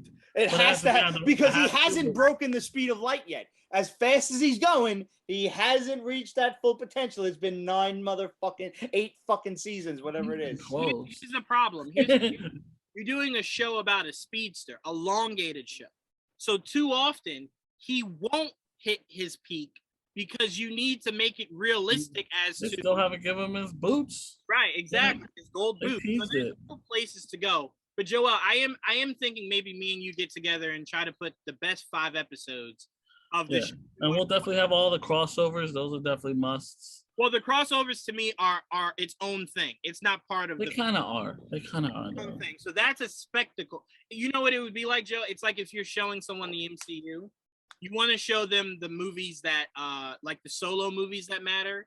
But then, of course, you're going to hit on the Avengers movies. Like, those are just the most obvious ones. We'll try to cut That's an interesting top list, actually. That's something to table for another episode of, like, favorite solo MCU flicks versus favorite team-up flicks. Oh yeah, I have to separate them. Write that one down, Juwaan, on the fucking book that I'm gonna buy you for your birthday. I got you. That will be if not next week, the week after we do. Yeah, that's what you said about the video games. You're not gonna do it. You know what, Pete? Just make sure you remind me, and that's exactly what the topics will be. Because I sit here and I'm like, I don't even know what we're gonna talk about tonight. And then I had to search through. So yes, it would help me a lot for you. All right, listen, I'll do that. I didn't want to, overstep boundaries. I'll do that. No, this is our show, not my show. Our show. I will be as overbearing as humanly possible. Yes, please do. Because when Joe texted me, he was like, "All right, so what's the topic?" So I was just like, "Right, we kind of do need something to talk about." Stuff. It's all about stuff. We'll figure it out. We could just stare at each other for like 5 minutes. Eventually, somebody will start talking. Yeah, someone will say something. Something will happen. All right, so I want to do just 2 more, and then we're getting out of here. Footage shown at CinemaCon for The Matrix Resurrections, which will be the name of the movie, shows Thomas Anderson in therapy and having no memories of The Matrix or Trinity. Interesting. I mean, I know they also said there was a lot of shots of Neo, and it looks like classic Neo. It doesn't look like old-ass Keanu Reeves. It looks like you're being taken right back to Matrix 2. Matrix 3 doesn't exist. You're being taken back right to Reloaded. I don't know what to think. Matrix is always something I don't want to hear about. I want to see. So once I get the trailer, that will really heighten my hype. But it's not a movie. Like, remember, I don't know if you guys saw the video of Will Smith breaking down how the Wachowskis pitched Matrix to him, where it's like, what if we have jumping up in slow motion and then there's cameras showing him, and he was just like, what the fuck are you talking about? No, I'll go do Wild Wild West. Fuck you then. Right. Then when you see the Matrix, you're like, oh. Are they doing it? The Wachowski sisters, are they doing that shit? One of them, I think, was involved. Just one. Both of them. Okay. I think just one was. Was it Lana Wachowski? Yeah, I think Lana is who did it. I think. Yeah. If there is something that I'm curious about before seeing any kind of footage, it's why you brought Michael B. Jordan in, but didn't feel the need to bring in Morpheus. Well, he didn't want to do it, I thought. No, did you not hear every interview for that he's doing for John Wick right now? He's saying he never got the phone call. What? Yeah, he said he never got the phone call. How do you not bring Morpheus back? We have Morbius. How do you not bring Morbius back? We have to see the movie. Oh, we got Morbius. Samuel L. Jackson is the man. Not Samuel L. Jackson. Fucking Lawrence Fishburne. Lawrence Fishburne. Yeah. No. Sorry, I'm 8 shots in. I'm trying. Google Lawrence Fishburne Matrix 4, you'll see interviews of him saying, I never got the call. I never got Morpheus. Did he survive? Hold on. Yeah, he lived. Is that like a an Andrew Garfield? I never got the call.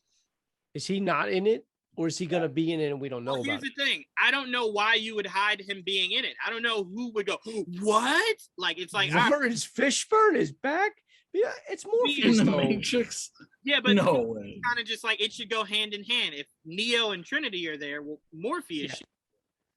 So it's more annoying that if he is in it, you're hiding that he's in it. It's like, for what? What do you think that's gonna do to me in the theater? Like, I get to the point where he pops up, I'm gonna, no way. I never would have thought he'd be in a Matrix movie. Like, no, just think.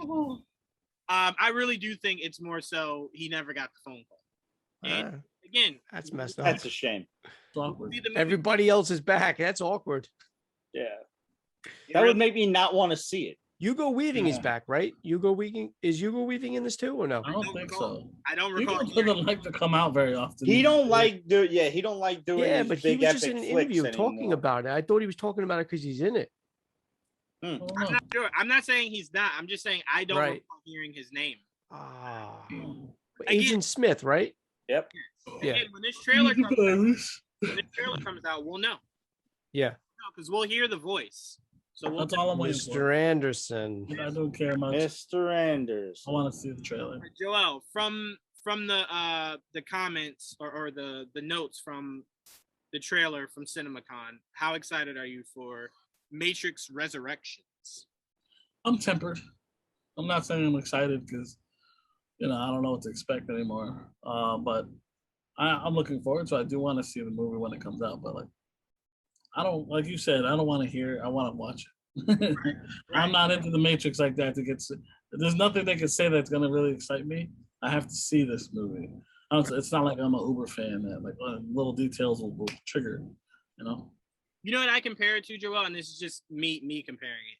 I compare it to that third movie was so horrific. I need to see a trailer to get excited about you bringing this franchise back. I compare it to if Sam Raimi came out and said, Sony's letting me do Spider-Man 4, right? I would say Spider-Man 3 was so bad, I would need to see it to actually be excited. I forever thought I could redeem the X-Men after Last Stand. I'm like, I can fix this. I fucking fix this. I was like, just give me a chance. I can. Here's what you do. Here's a fucking iPhone, a tripod, and some finger puppets, and you show us what you think is a good idea. Yeah. But to be fair, they did fix it with that Mark, with Mark's movie. And then they fucked it up again. And then they fucked it up again. Absolutely. But Joe, I'll go to you. How excited are you for Matrix Resurrections? Same as you guys. I'll see it. I do want to see the trailer. I heard the trailer is very good.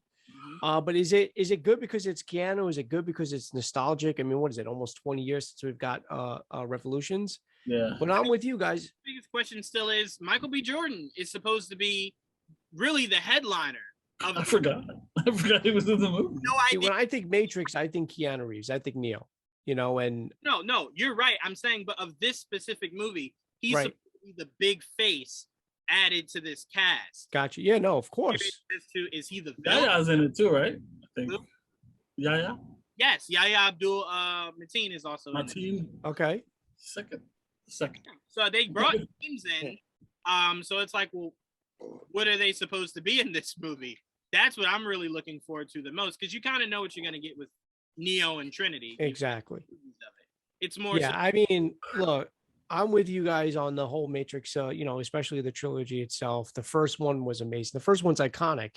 Second one's like, and then the third one is just like, did we even make that? I don't even want to recognize it. So it went from being great. It just went on a decline. So where do you go from there? That's what worries me about this. But from whoever did see the trailer and what they're hyping it up to be, and then sometimes, how many times have we seen a trailer? Oh, this looks so great. And then we see the movie. It's like, So again, we're not going to really know. I want to see the trailer. I want to get my own, my own perspective of it. But then, of course, I'm not going to really know until I actually see the movie. I'll watch it. When does it due out? Yeah. When is the Matrix due out? It was supposed to come out this year. It was supposed to be part of the HBO dual release. Dual release. I assume they pushed it. Yeah. The original promotion had Matrix part of it. Oh yeah, HBO Max. You're right. It was on there. Now, I think it still is. Tells you how much I pay attention to the Matrix stuff. No, to be fair, Joel, there's literally been no mention of anything about this movie. Literally since it was announced that they were making the movie. Yeah. So, I forgot about it. Be quiet. It kind of just slips by you. If it wasn't for the CinemaCon and the stuff that came out about it, of things that people seen at CinemaCon, I totally forgot about Matrix 4. Oh my god! It's coming out the same week as fucking Spider-Man. Oh, that's in December. It's coming out the 20. Oh, it's supposed to come out the 22nd. Okay. The only reason it was still in my head, Joe, was because again, I want to know why you went out and got Michael B. Jordan. That's not a name you just get just to just throw in something. Why did you go out and get him? So that's the only reason why Matrix has still been on my mind. I'm like, I'm waiting for someone to give us some information. The title makes sense because you always figure, how did Neo come back? Like, you know what I mean? How did they bring Neo back? What was the point of that? Now, from what they said in the other, in the sequel movies about how there's always going to be the chosen one, there's always the one, I thought it was cyclical. So how many years passed in between movies? How did he get resurrected? And I guess that's why he doesn't remember who Trinity is. Because wasn't he alive? What? He was alive. He was alive, right? Neo? He was in the real world, and then he flew away. Did he not? That was in the first one. I thought it was in the third one.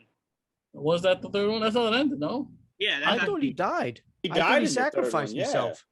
That was the whole idea. Oh, you're right. No, he did. He flew away in the first one. The first wait, movie, huh? he Hold on, flies time out, away. time out. Joel, how are we arguing? Not arguing. How are we debating on whether or not he died in the third one? This is called Resurrections. So Yeah. No, Yeah, no, he sacrificed I forgot. himself. I forgot that he died. Yeah. You know what, Joe? When they first announced this movie, what intrigued me about bringing it back was I thought they were going to go the Star Wars route. I thought they were going to say he's not the chosen one. He was made up to be like Anakin, but he's not truly the chosen one.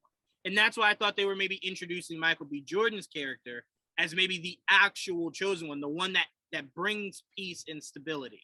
Did he bring peace at the end? Say it again. So didn't he bring peace at the end? Did that? Yeah, I thought that was the whole point of I his don't sacrifice. remember the third one. That's what I thought. Yeah, I remember. I forgot he died, but I do remember it wasn't like wartime. It was like a bench. And let me say this, Joe. The more you remind me of this movie, the more I'm not needing a fourth one.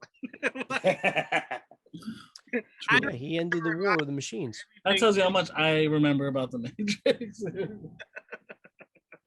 Yeah, the more you talk about it, the more I'm just like, I hate everything. Which one had the underground rave? Was that the second one or the third one? Two. Yeah, Yes. second. Where it had the pole scene. That's my favorite Matrix scene. Was the pole. That was The your what favorite scene? Remember the pole scene in the park where the lady set him up and all. Yeah. That was just one of the most awful pieces of CGI ever. Even then. It was, but the reason why I It love looked like a stickman fight. Oh my god, it's terrible. came out with the game called Path of Neo, where you get to play as Neo and live out the scenes in the 3 Matrix movies.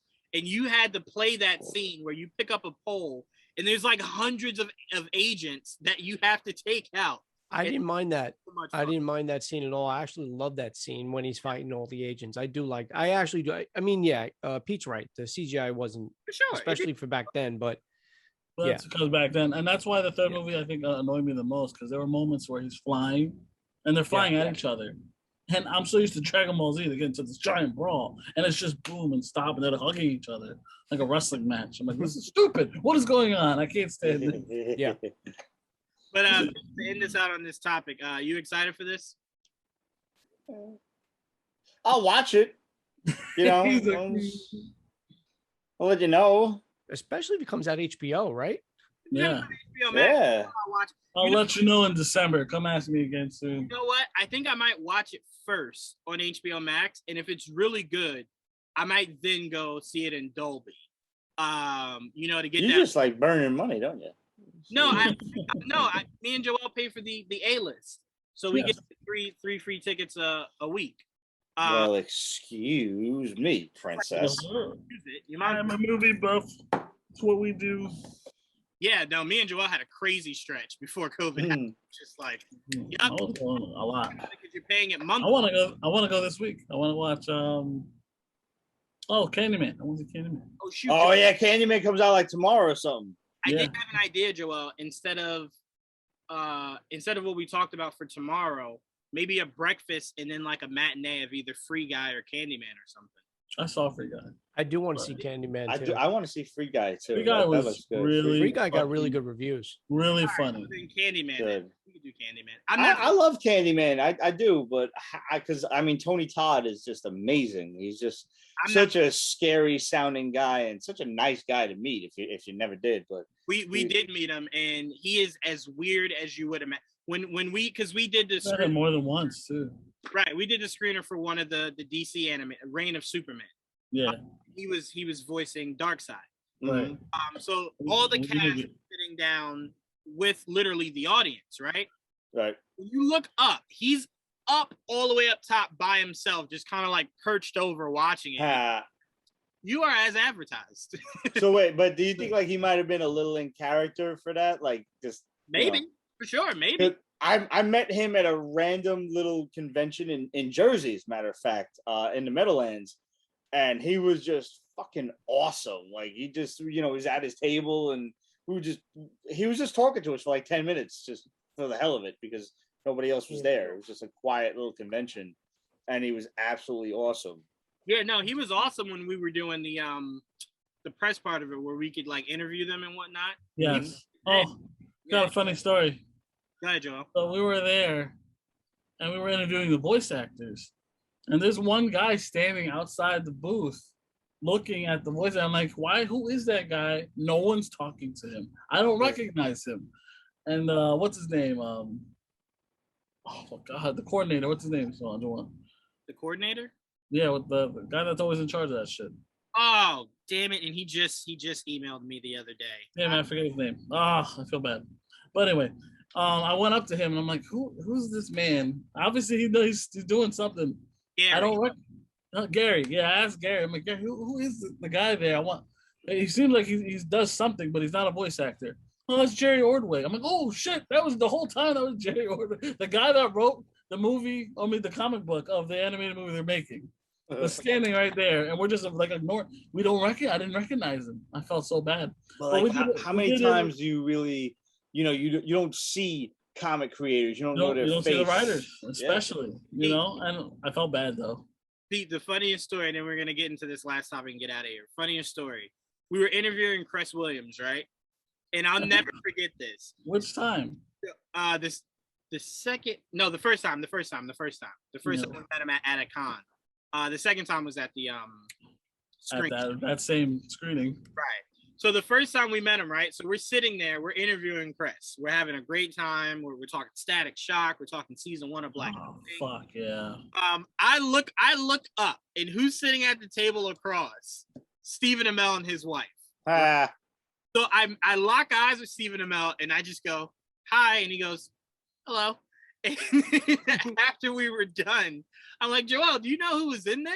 He's like, who? I'm like, Stephen Amell. He's like, you didn't tell me? I'm like, well, I didn't want to say, wait a minute, Cress. Joel, Stephen Amell's there. Like, yeah.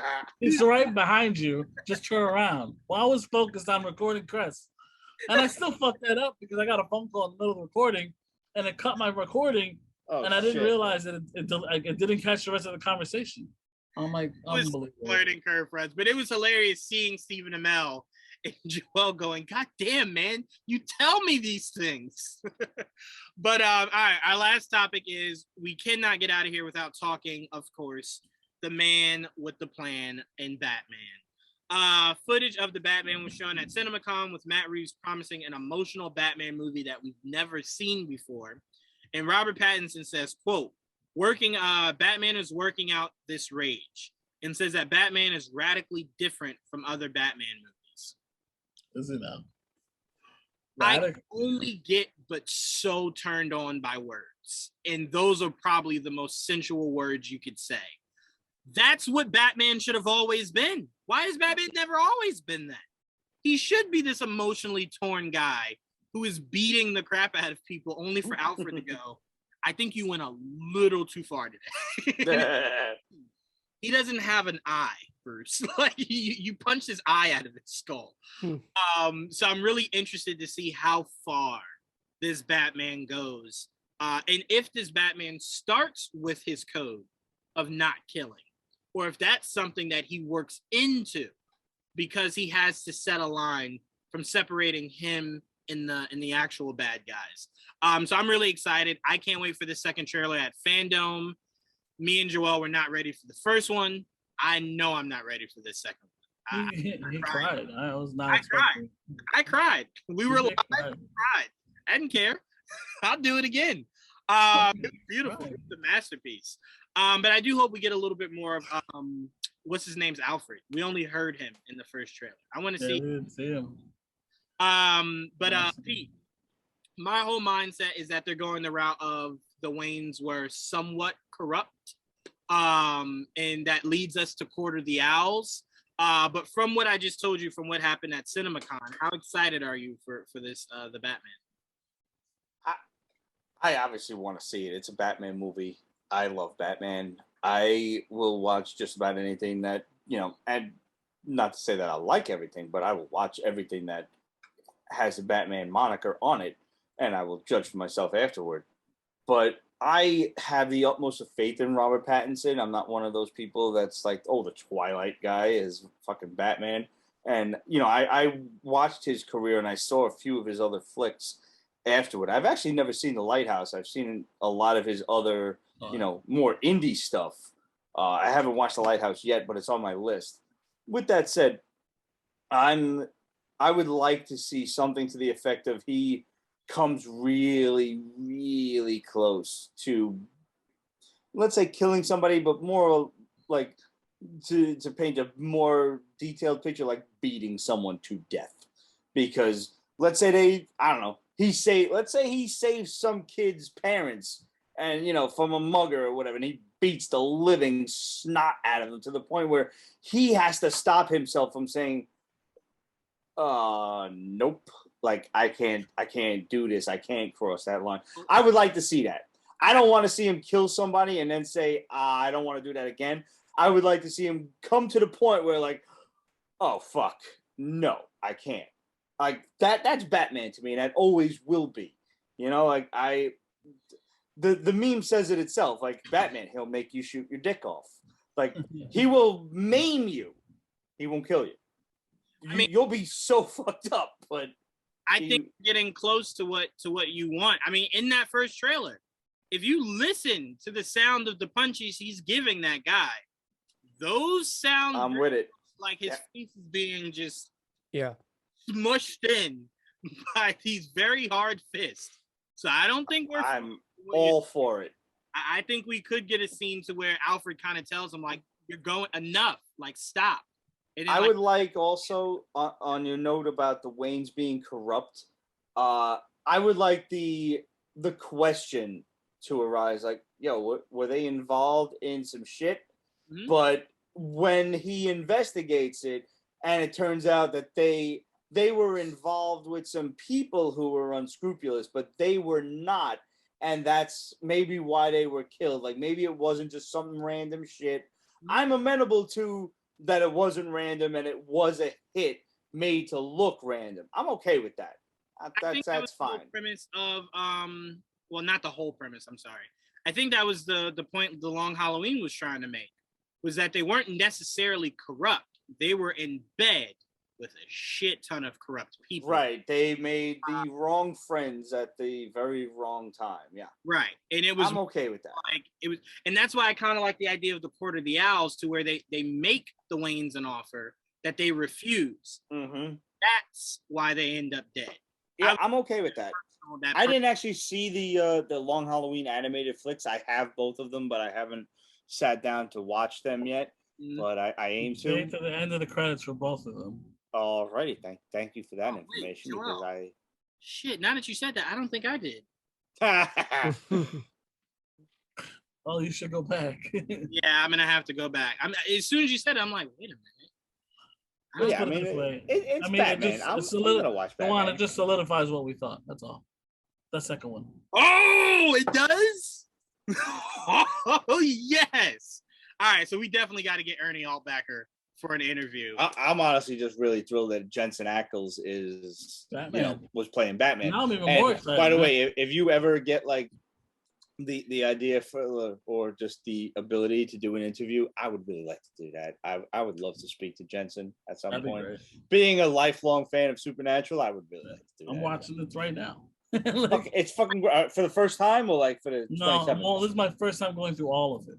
Okay. Like I never finished it, and now I just got back when the pandemic started. I said I'm gonna finish it. So now I'm on season 11.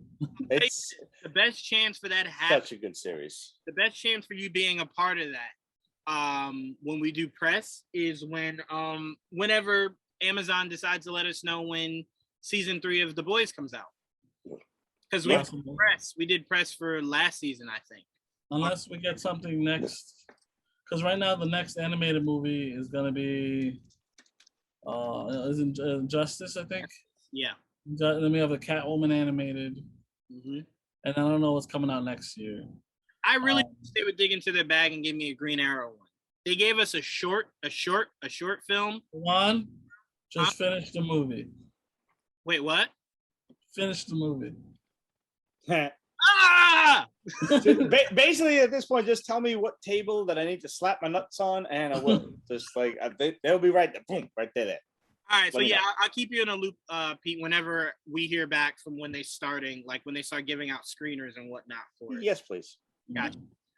You know what? Actually, we might be able to do that. You guys all come down and we try to watch the screeners for The Boys season 3 together. I'm with it.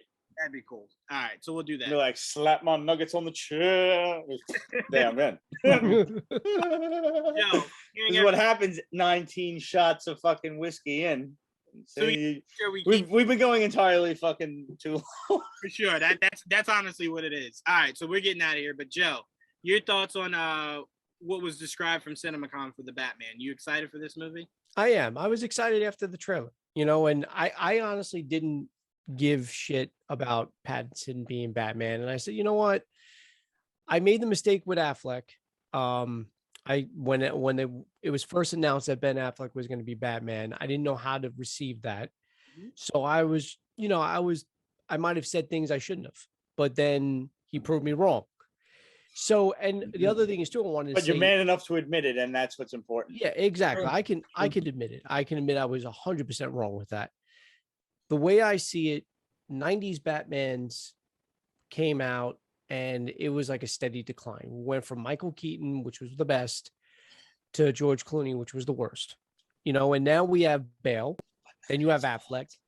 It's got to get it's just, I feel like it's trending upwards now. So I have faith in the Batman IP. I have faith in this movie. I heard the trailer was really good. I heard the footage was really good. We got a better sense of what Selena Kyle was going to be like. She's going to be more human. It's going to be more like a cat burglar. Like she's not going to have like a Michelle Pfeiffer, leather costume. It's just going to be more down to earth and more grounded. And it's everybody's origin. Yeah. So, and I like that it's year 2. It's not an origin story with Batman. He's already there, but he's just still young and he's still trying to just, absolutely figure everything out. No pun intended. Figure it out.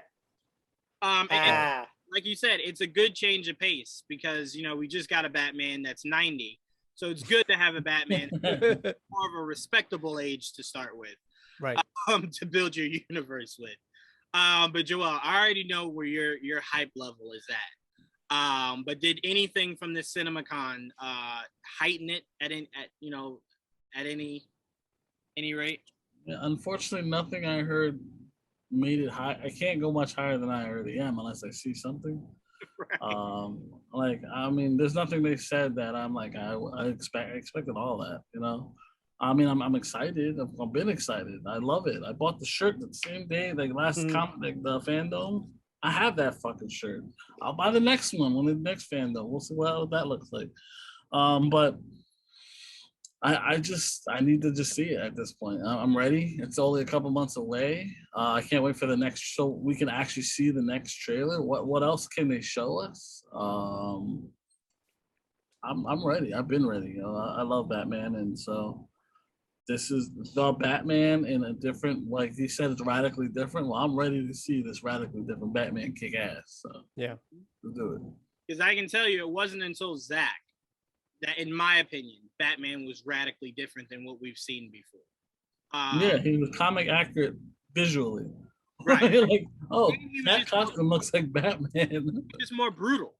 And he was more brutal than any Batman we've ever done. That's also the one he really wanted. He wanted the fucking gargoyle Batman from The Dark Knight Returns. And he pulled it off. It was masterful. The only thing that Batman was missing is the one thing me and Joel are just still waiting for. The cape has to come all the way across. The fact that no one's ever wanted to do that. The closest was Keaton. Which would make it very apropos if Andy did give us that in The Flash. If he comes out of the shadows, like it's just the white eyes, and then comes out of the shadows with the full cape going across. It's gonna do that. Only difference is it's still probably gonna have the symbol showing. Because that's just how the old custom was. Yeah, I need because the belt, the cape goes all the way around, but it goes right under the symbol. So the symbol's always showing. Yeah, no, it has to be like a thing from the studio. We got to see the bat symbol. What's the point? I'm like, the cartoons, you never see the fucking symbol. Just the cape.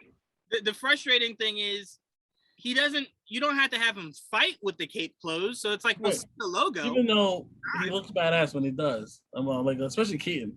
Yes, he does. I love how simple he makes Batman, where the cape is draped across all the way across, and he's just dodging people. You see the arms come out, like it's not fully like throwing the cape back. Exactly. I love it. What are your favorites costumes? Do you like the gray and blue? Do you like the black, or do you like the more like the Affleck, the dark charcoal gray, and like which one do you like better? I like Batman the animated. That is my preferred. Okay. Do you like the yellow oval? Yeah. Oh wait, no. I'm sorry. You mean the logo, or do you mean just the color scheme? No, I'm talking about the color scheme of the costume itself.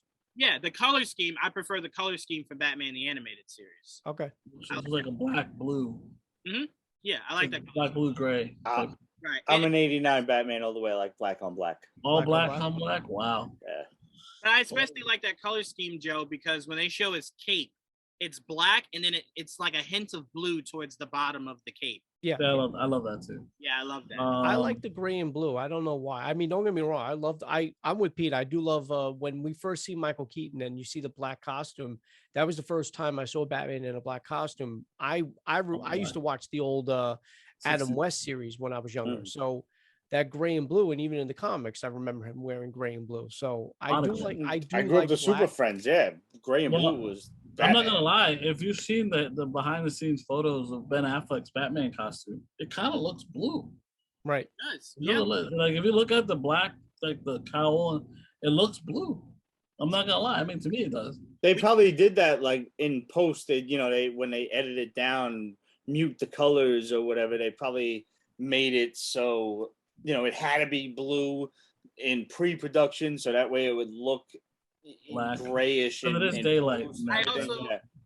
I also do feel as though somebody's color scheme has to be drastically different than the other, because technically they're both just black. Well, I mean, we already got a tease of Keaton's costume, and it's black and gray. It is black and gray. Yeah. Yep. I like the idea of like a gray on black or a matte black versus a glossy black. Like if you have the the armor pieces being matte and the cape and cowl being glossy, I'm with that 100%. I love the color scheme of Ben Affleck's Batman, like the black and gray. I didn't need all the gold. Affleck's suit was the most practical, and I said this before. Not from the voice changing, the voice modification that he had in the suit where he didn't have to growl. But I'm with you, Joel. I did like Affleck's suit in general and the color scheme. Oh, it's amazing. I remember the first time I saw it, I'm like, that shit is the only problem I have with that suit. Please tell me. I'm curious because I had one problem with Affleck's suit too, and they look the same one. To me, he looks too like he doesn't fit in it sometimes. He looks like he can't move. Like he looks sometimes like he's stuck in the suit. It doesn't look comfortable. A lot of actors have said that. Like the bat suit is very uncomfortable itself. But for me, like I'm a long ears Batman kind of guy, and like he was very Dark Knight, like little stubby ears. I like a Jim Lee version. I want some Michael Turner shit. Like them shits is getting fucking AM radio. Like that's what Pattinson's looks like. Like you could turn him. That's what I want. I want a tall-eared Batman, man. Justice League animated series. That shit. Those fuckers are. Yes. Up here. You could bring out the whole thing to try to. I'm like, how do you fit in the Batmobile with the motherfucker? That shit's it's tall enough. Yeah. But we're all extremely excited for the Batman. I'm gonna text you guys in a group chat because someone just sent me a scoop of maybe the Illuminati being in Doctor Strange too. So I have one scoop that I've been authorized to drop here. As a matter of fact, nice. Since we was talking about scoops earlier and scoopers that you trust, I have one as well, and he happened to text me at the same damn time that we were talking about this. My boy Mikey Sutton, aka the Shadow, has said that there's a Magneto series in development for Disney Plus. So take that as you will. But he just told me about that. I said, yo, I'm doing a podcast right now. Is it cool if I drop it? It's not Pete's Basement. It's Figure It Out. He's like, yeah, just let him know. I was like, cool. So here it is. If it happens, you heard it here first. I want to say where there's smoke, there's fire, because I heard that Fassbender is in Doctor Strange 2, but it's not for the fact of multiverse. It's because he is indeed the Magneto of the MCU. So if those two scoops go hand in hand, we now know that they will indeed be bringing on maybe some of the Fox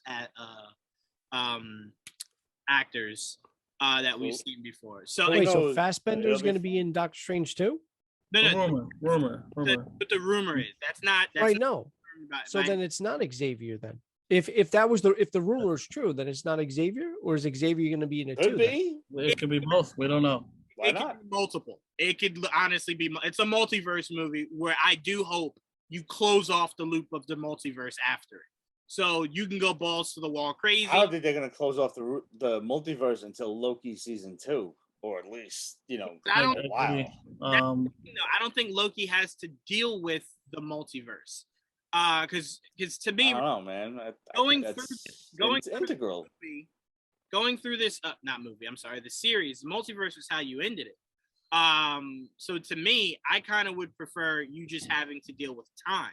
That's what the whole premise of the facility. But how do you have time and not the multiverse? Well, I mean, you're looking. He's essentially. There's a whole subject for another time. But how do you? He's in a point that we don't even know if he's in the regular. Yeah, we don't even know what timeline universe or a whole other different universe that he got, thrust back into. There's myriad ways that series could go.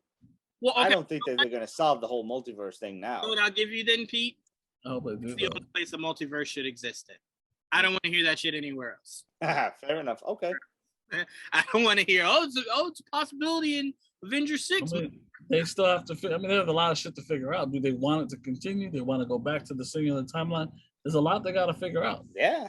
Do like the CW did. They did it. They had fun. Done. Closed off. Close it.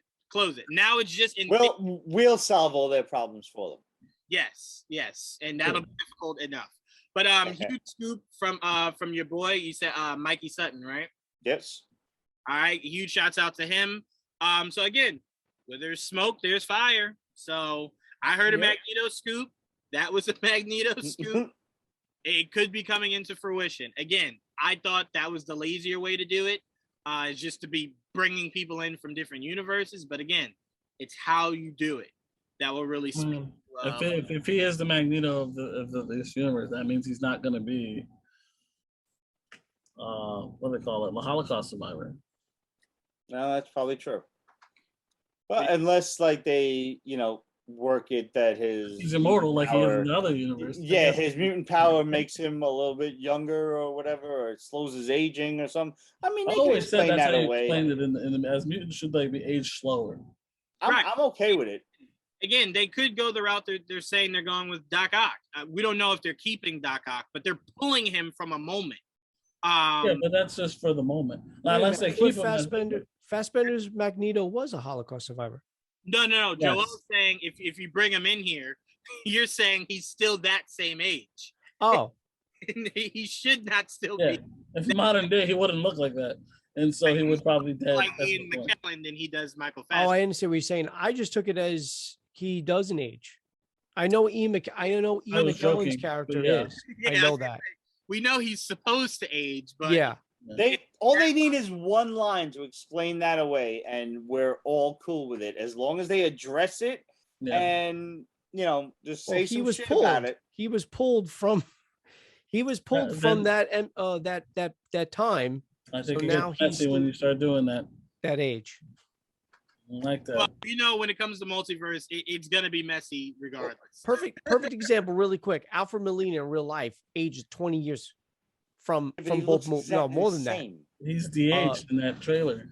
Right. But he's de-aged in that trailer because they pulled him from that time.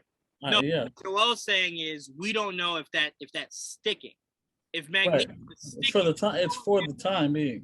Right. Pulling him from that moment doesn't make any sense because if he's getting his own show, he might just be in fact our what do you call it, Magneto then. But that's what I'm trying to say. Yeah, most likely. If he doesn't, unless they explain that he just doesn't age, he should not be the same age. Right. Yeah, modern day Magneto should be old as fuck. And I don't. He is still a Holocaust survivor. Yeah, and I don't need you digitally aging him. It's like right. Show someone older. Like you don't have to go. That's what I mean. We didn't know what direction they were going to go with Xavier and Magneto. Were they going to go young or they're going to go old? It was also rumored. I've always known them as old because I grew up with a white hair Magneto and older Xavier. But he was always mad, deezed out too. He was just like fucking jacked with white hair. They were saying he was jacked. They were also saying they could maybe go the route of person of color, and that's why a lot of people wanted Jean Carlos Esposito is Magneto. So I mean, look, we still don't know. All this is rumors. Yeah, I trust where the rumors are coming from, but I always say, till the movie comes out, they could have been given information that was true at some point. True. You know what I'm saying? That's true. I always, because me and Joel defended Umberto when he was saying Deadpool was in Logan. He wasn't in the movie Logan, but he did have a spot before the movie played. Right. So there was some smoke to that fire. It just wasn't exactly what he was kind of putting out there, which was he's in the movie. And we've seen it play out last couple months, like in the Disney Plus shows, like all the rumors dropping. Some of that came out to be true. Some of it was bullshit. There was a scooper who said Doctor Strange was in WandaVision. Right, and he was supposed to be. But he was supposed to be and wasn't. So again, scoopers aren't always wrong. There's just smoke to their fire. Sometimes that fire gets snuffed out. Sometimes decisions are made and shit gets cut. Right. Yep. But we appreciate you, scoopers. And Pete's buddy Mikey said we appreciate that, because if that is true, that opens up a can of worms. I'm interested to see how Feige deals. My head hurts already. I'm thinking about it. First thing people are gonna say is, all right, if he gets a series, where's Xavier? Where's Logan? Where's Cyclops? Where's Jean? It's why my preference was handle that in one movie. And if you want to do things like that, by all means. It started off in a movie so people can kind of ease their. Magneto could still get his own show. It just won't be Fassbender. You know what I mean? Right, exactly. But all right, guys, I want to thank our special guest Joe for joining us. At this point, you're just part of the team. You're not even the Yeah. Thank you. I appreciate it. Point, Joe, if this was a house, I would say at this point you can just go in the fridge. Like you don't have to ask. How much is rent? How much is rent? Your soul. But okay, just real quick, like I would love for this motherfucker to show up in Spider-Man 3. Rent. Like that would be fucking dope. I'm just sorry. Go on. I just want to spend it. The true villain of the original Raimi movies. I laugh at that, but I would not be.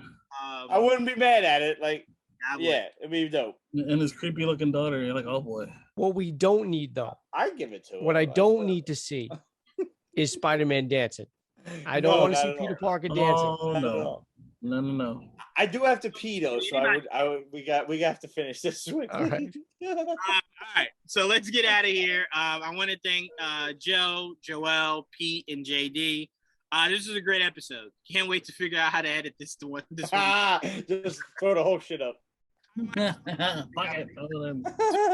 This is a special episode. This is a one-time. We'll do it live. But thank you guys for joining us. And we will see you guys same time, same place. Till then, peace.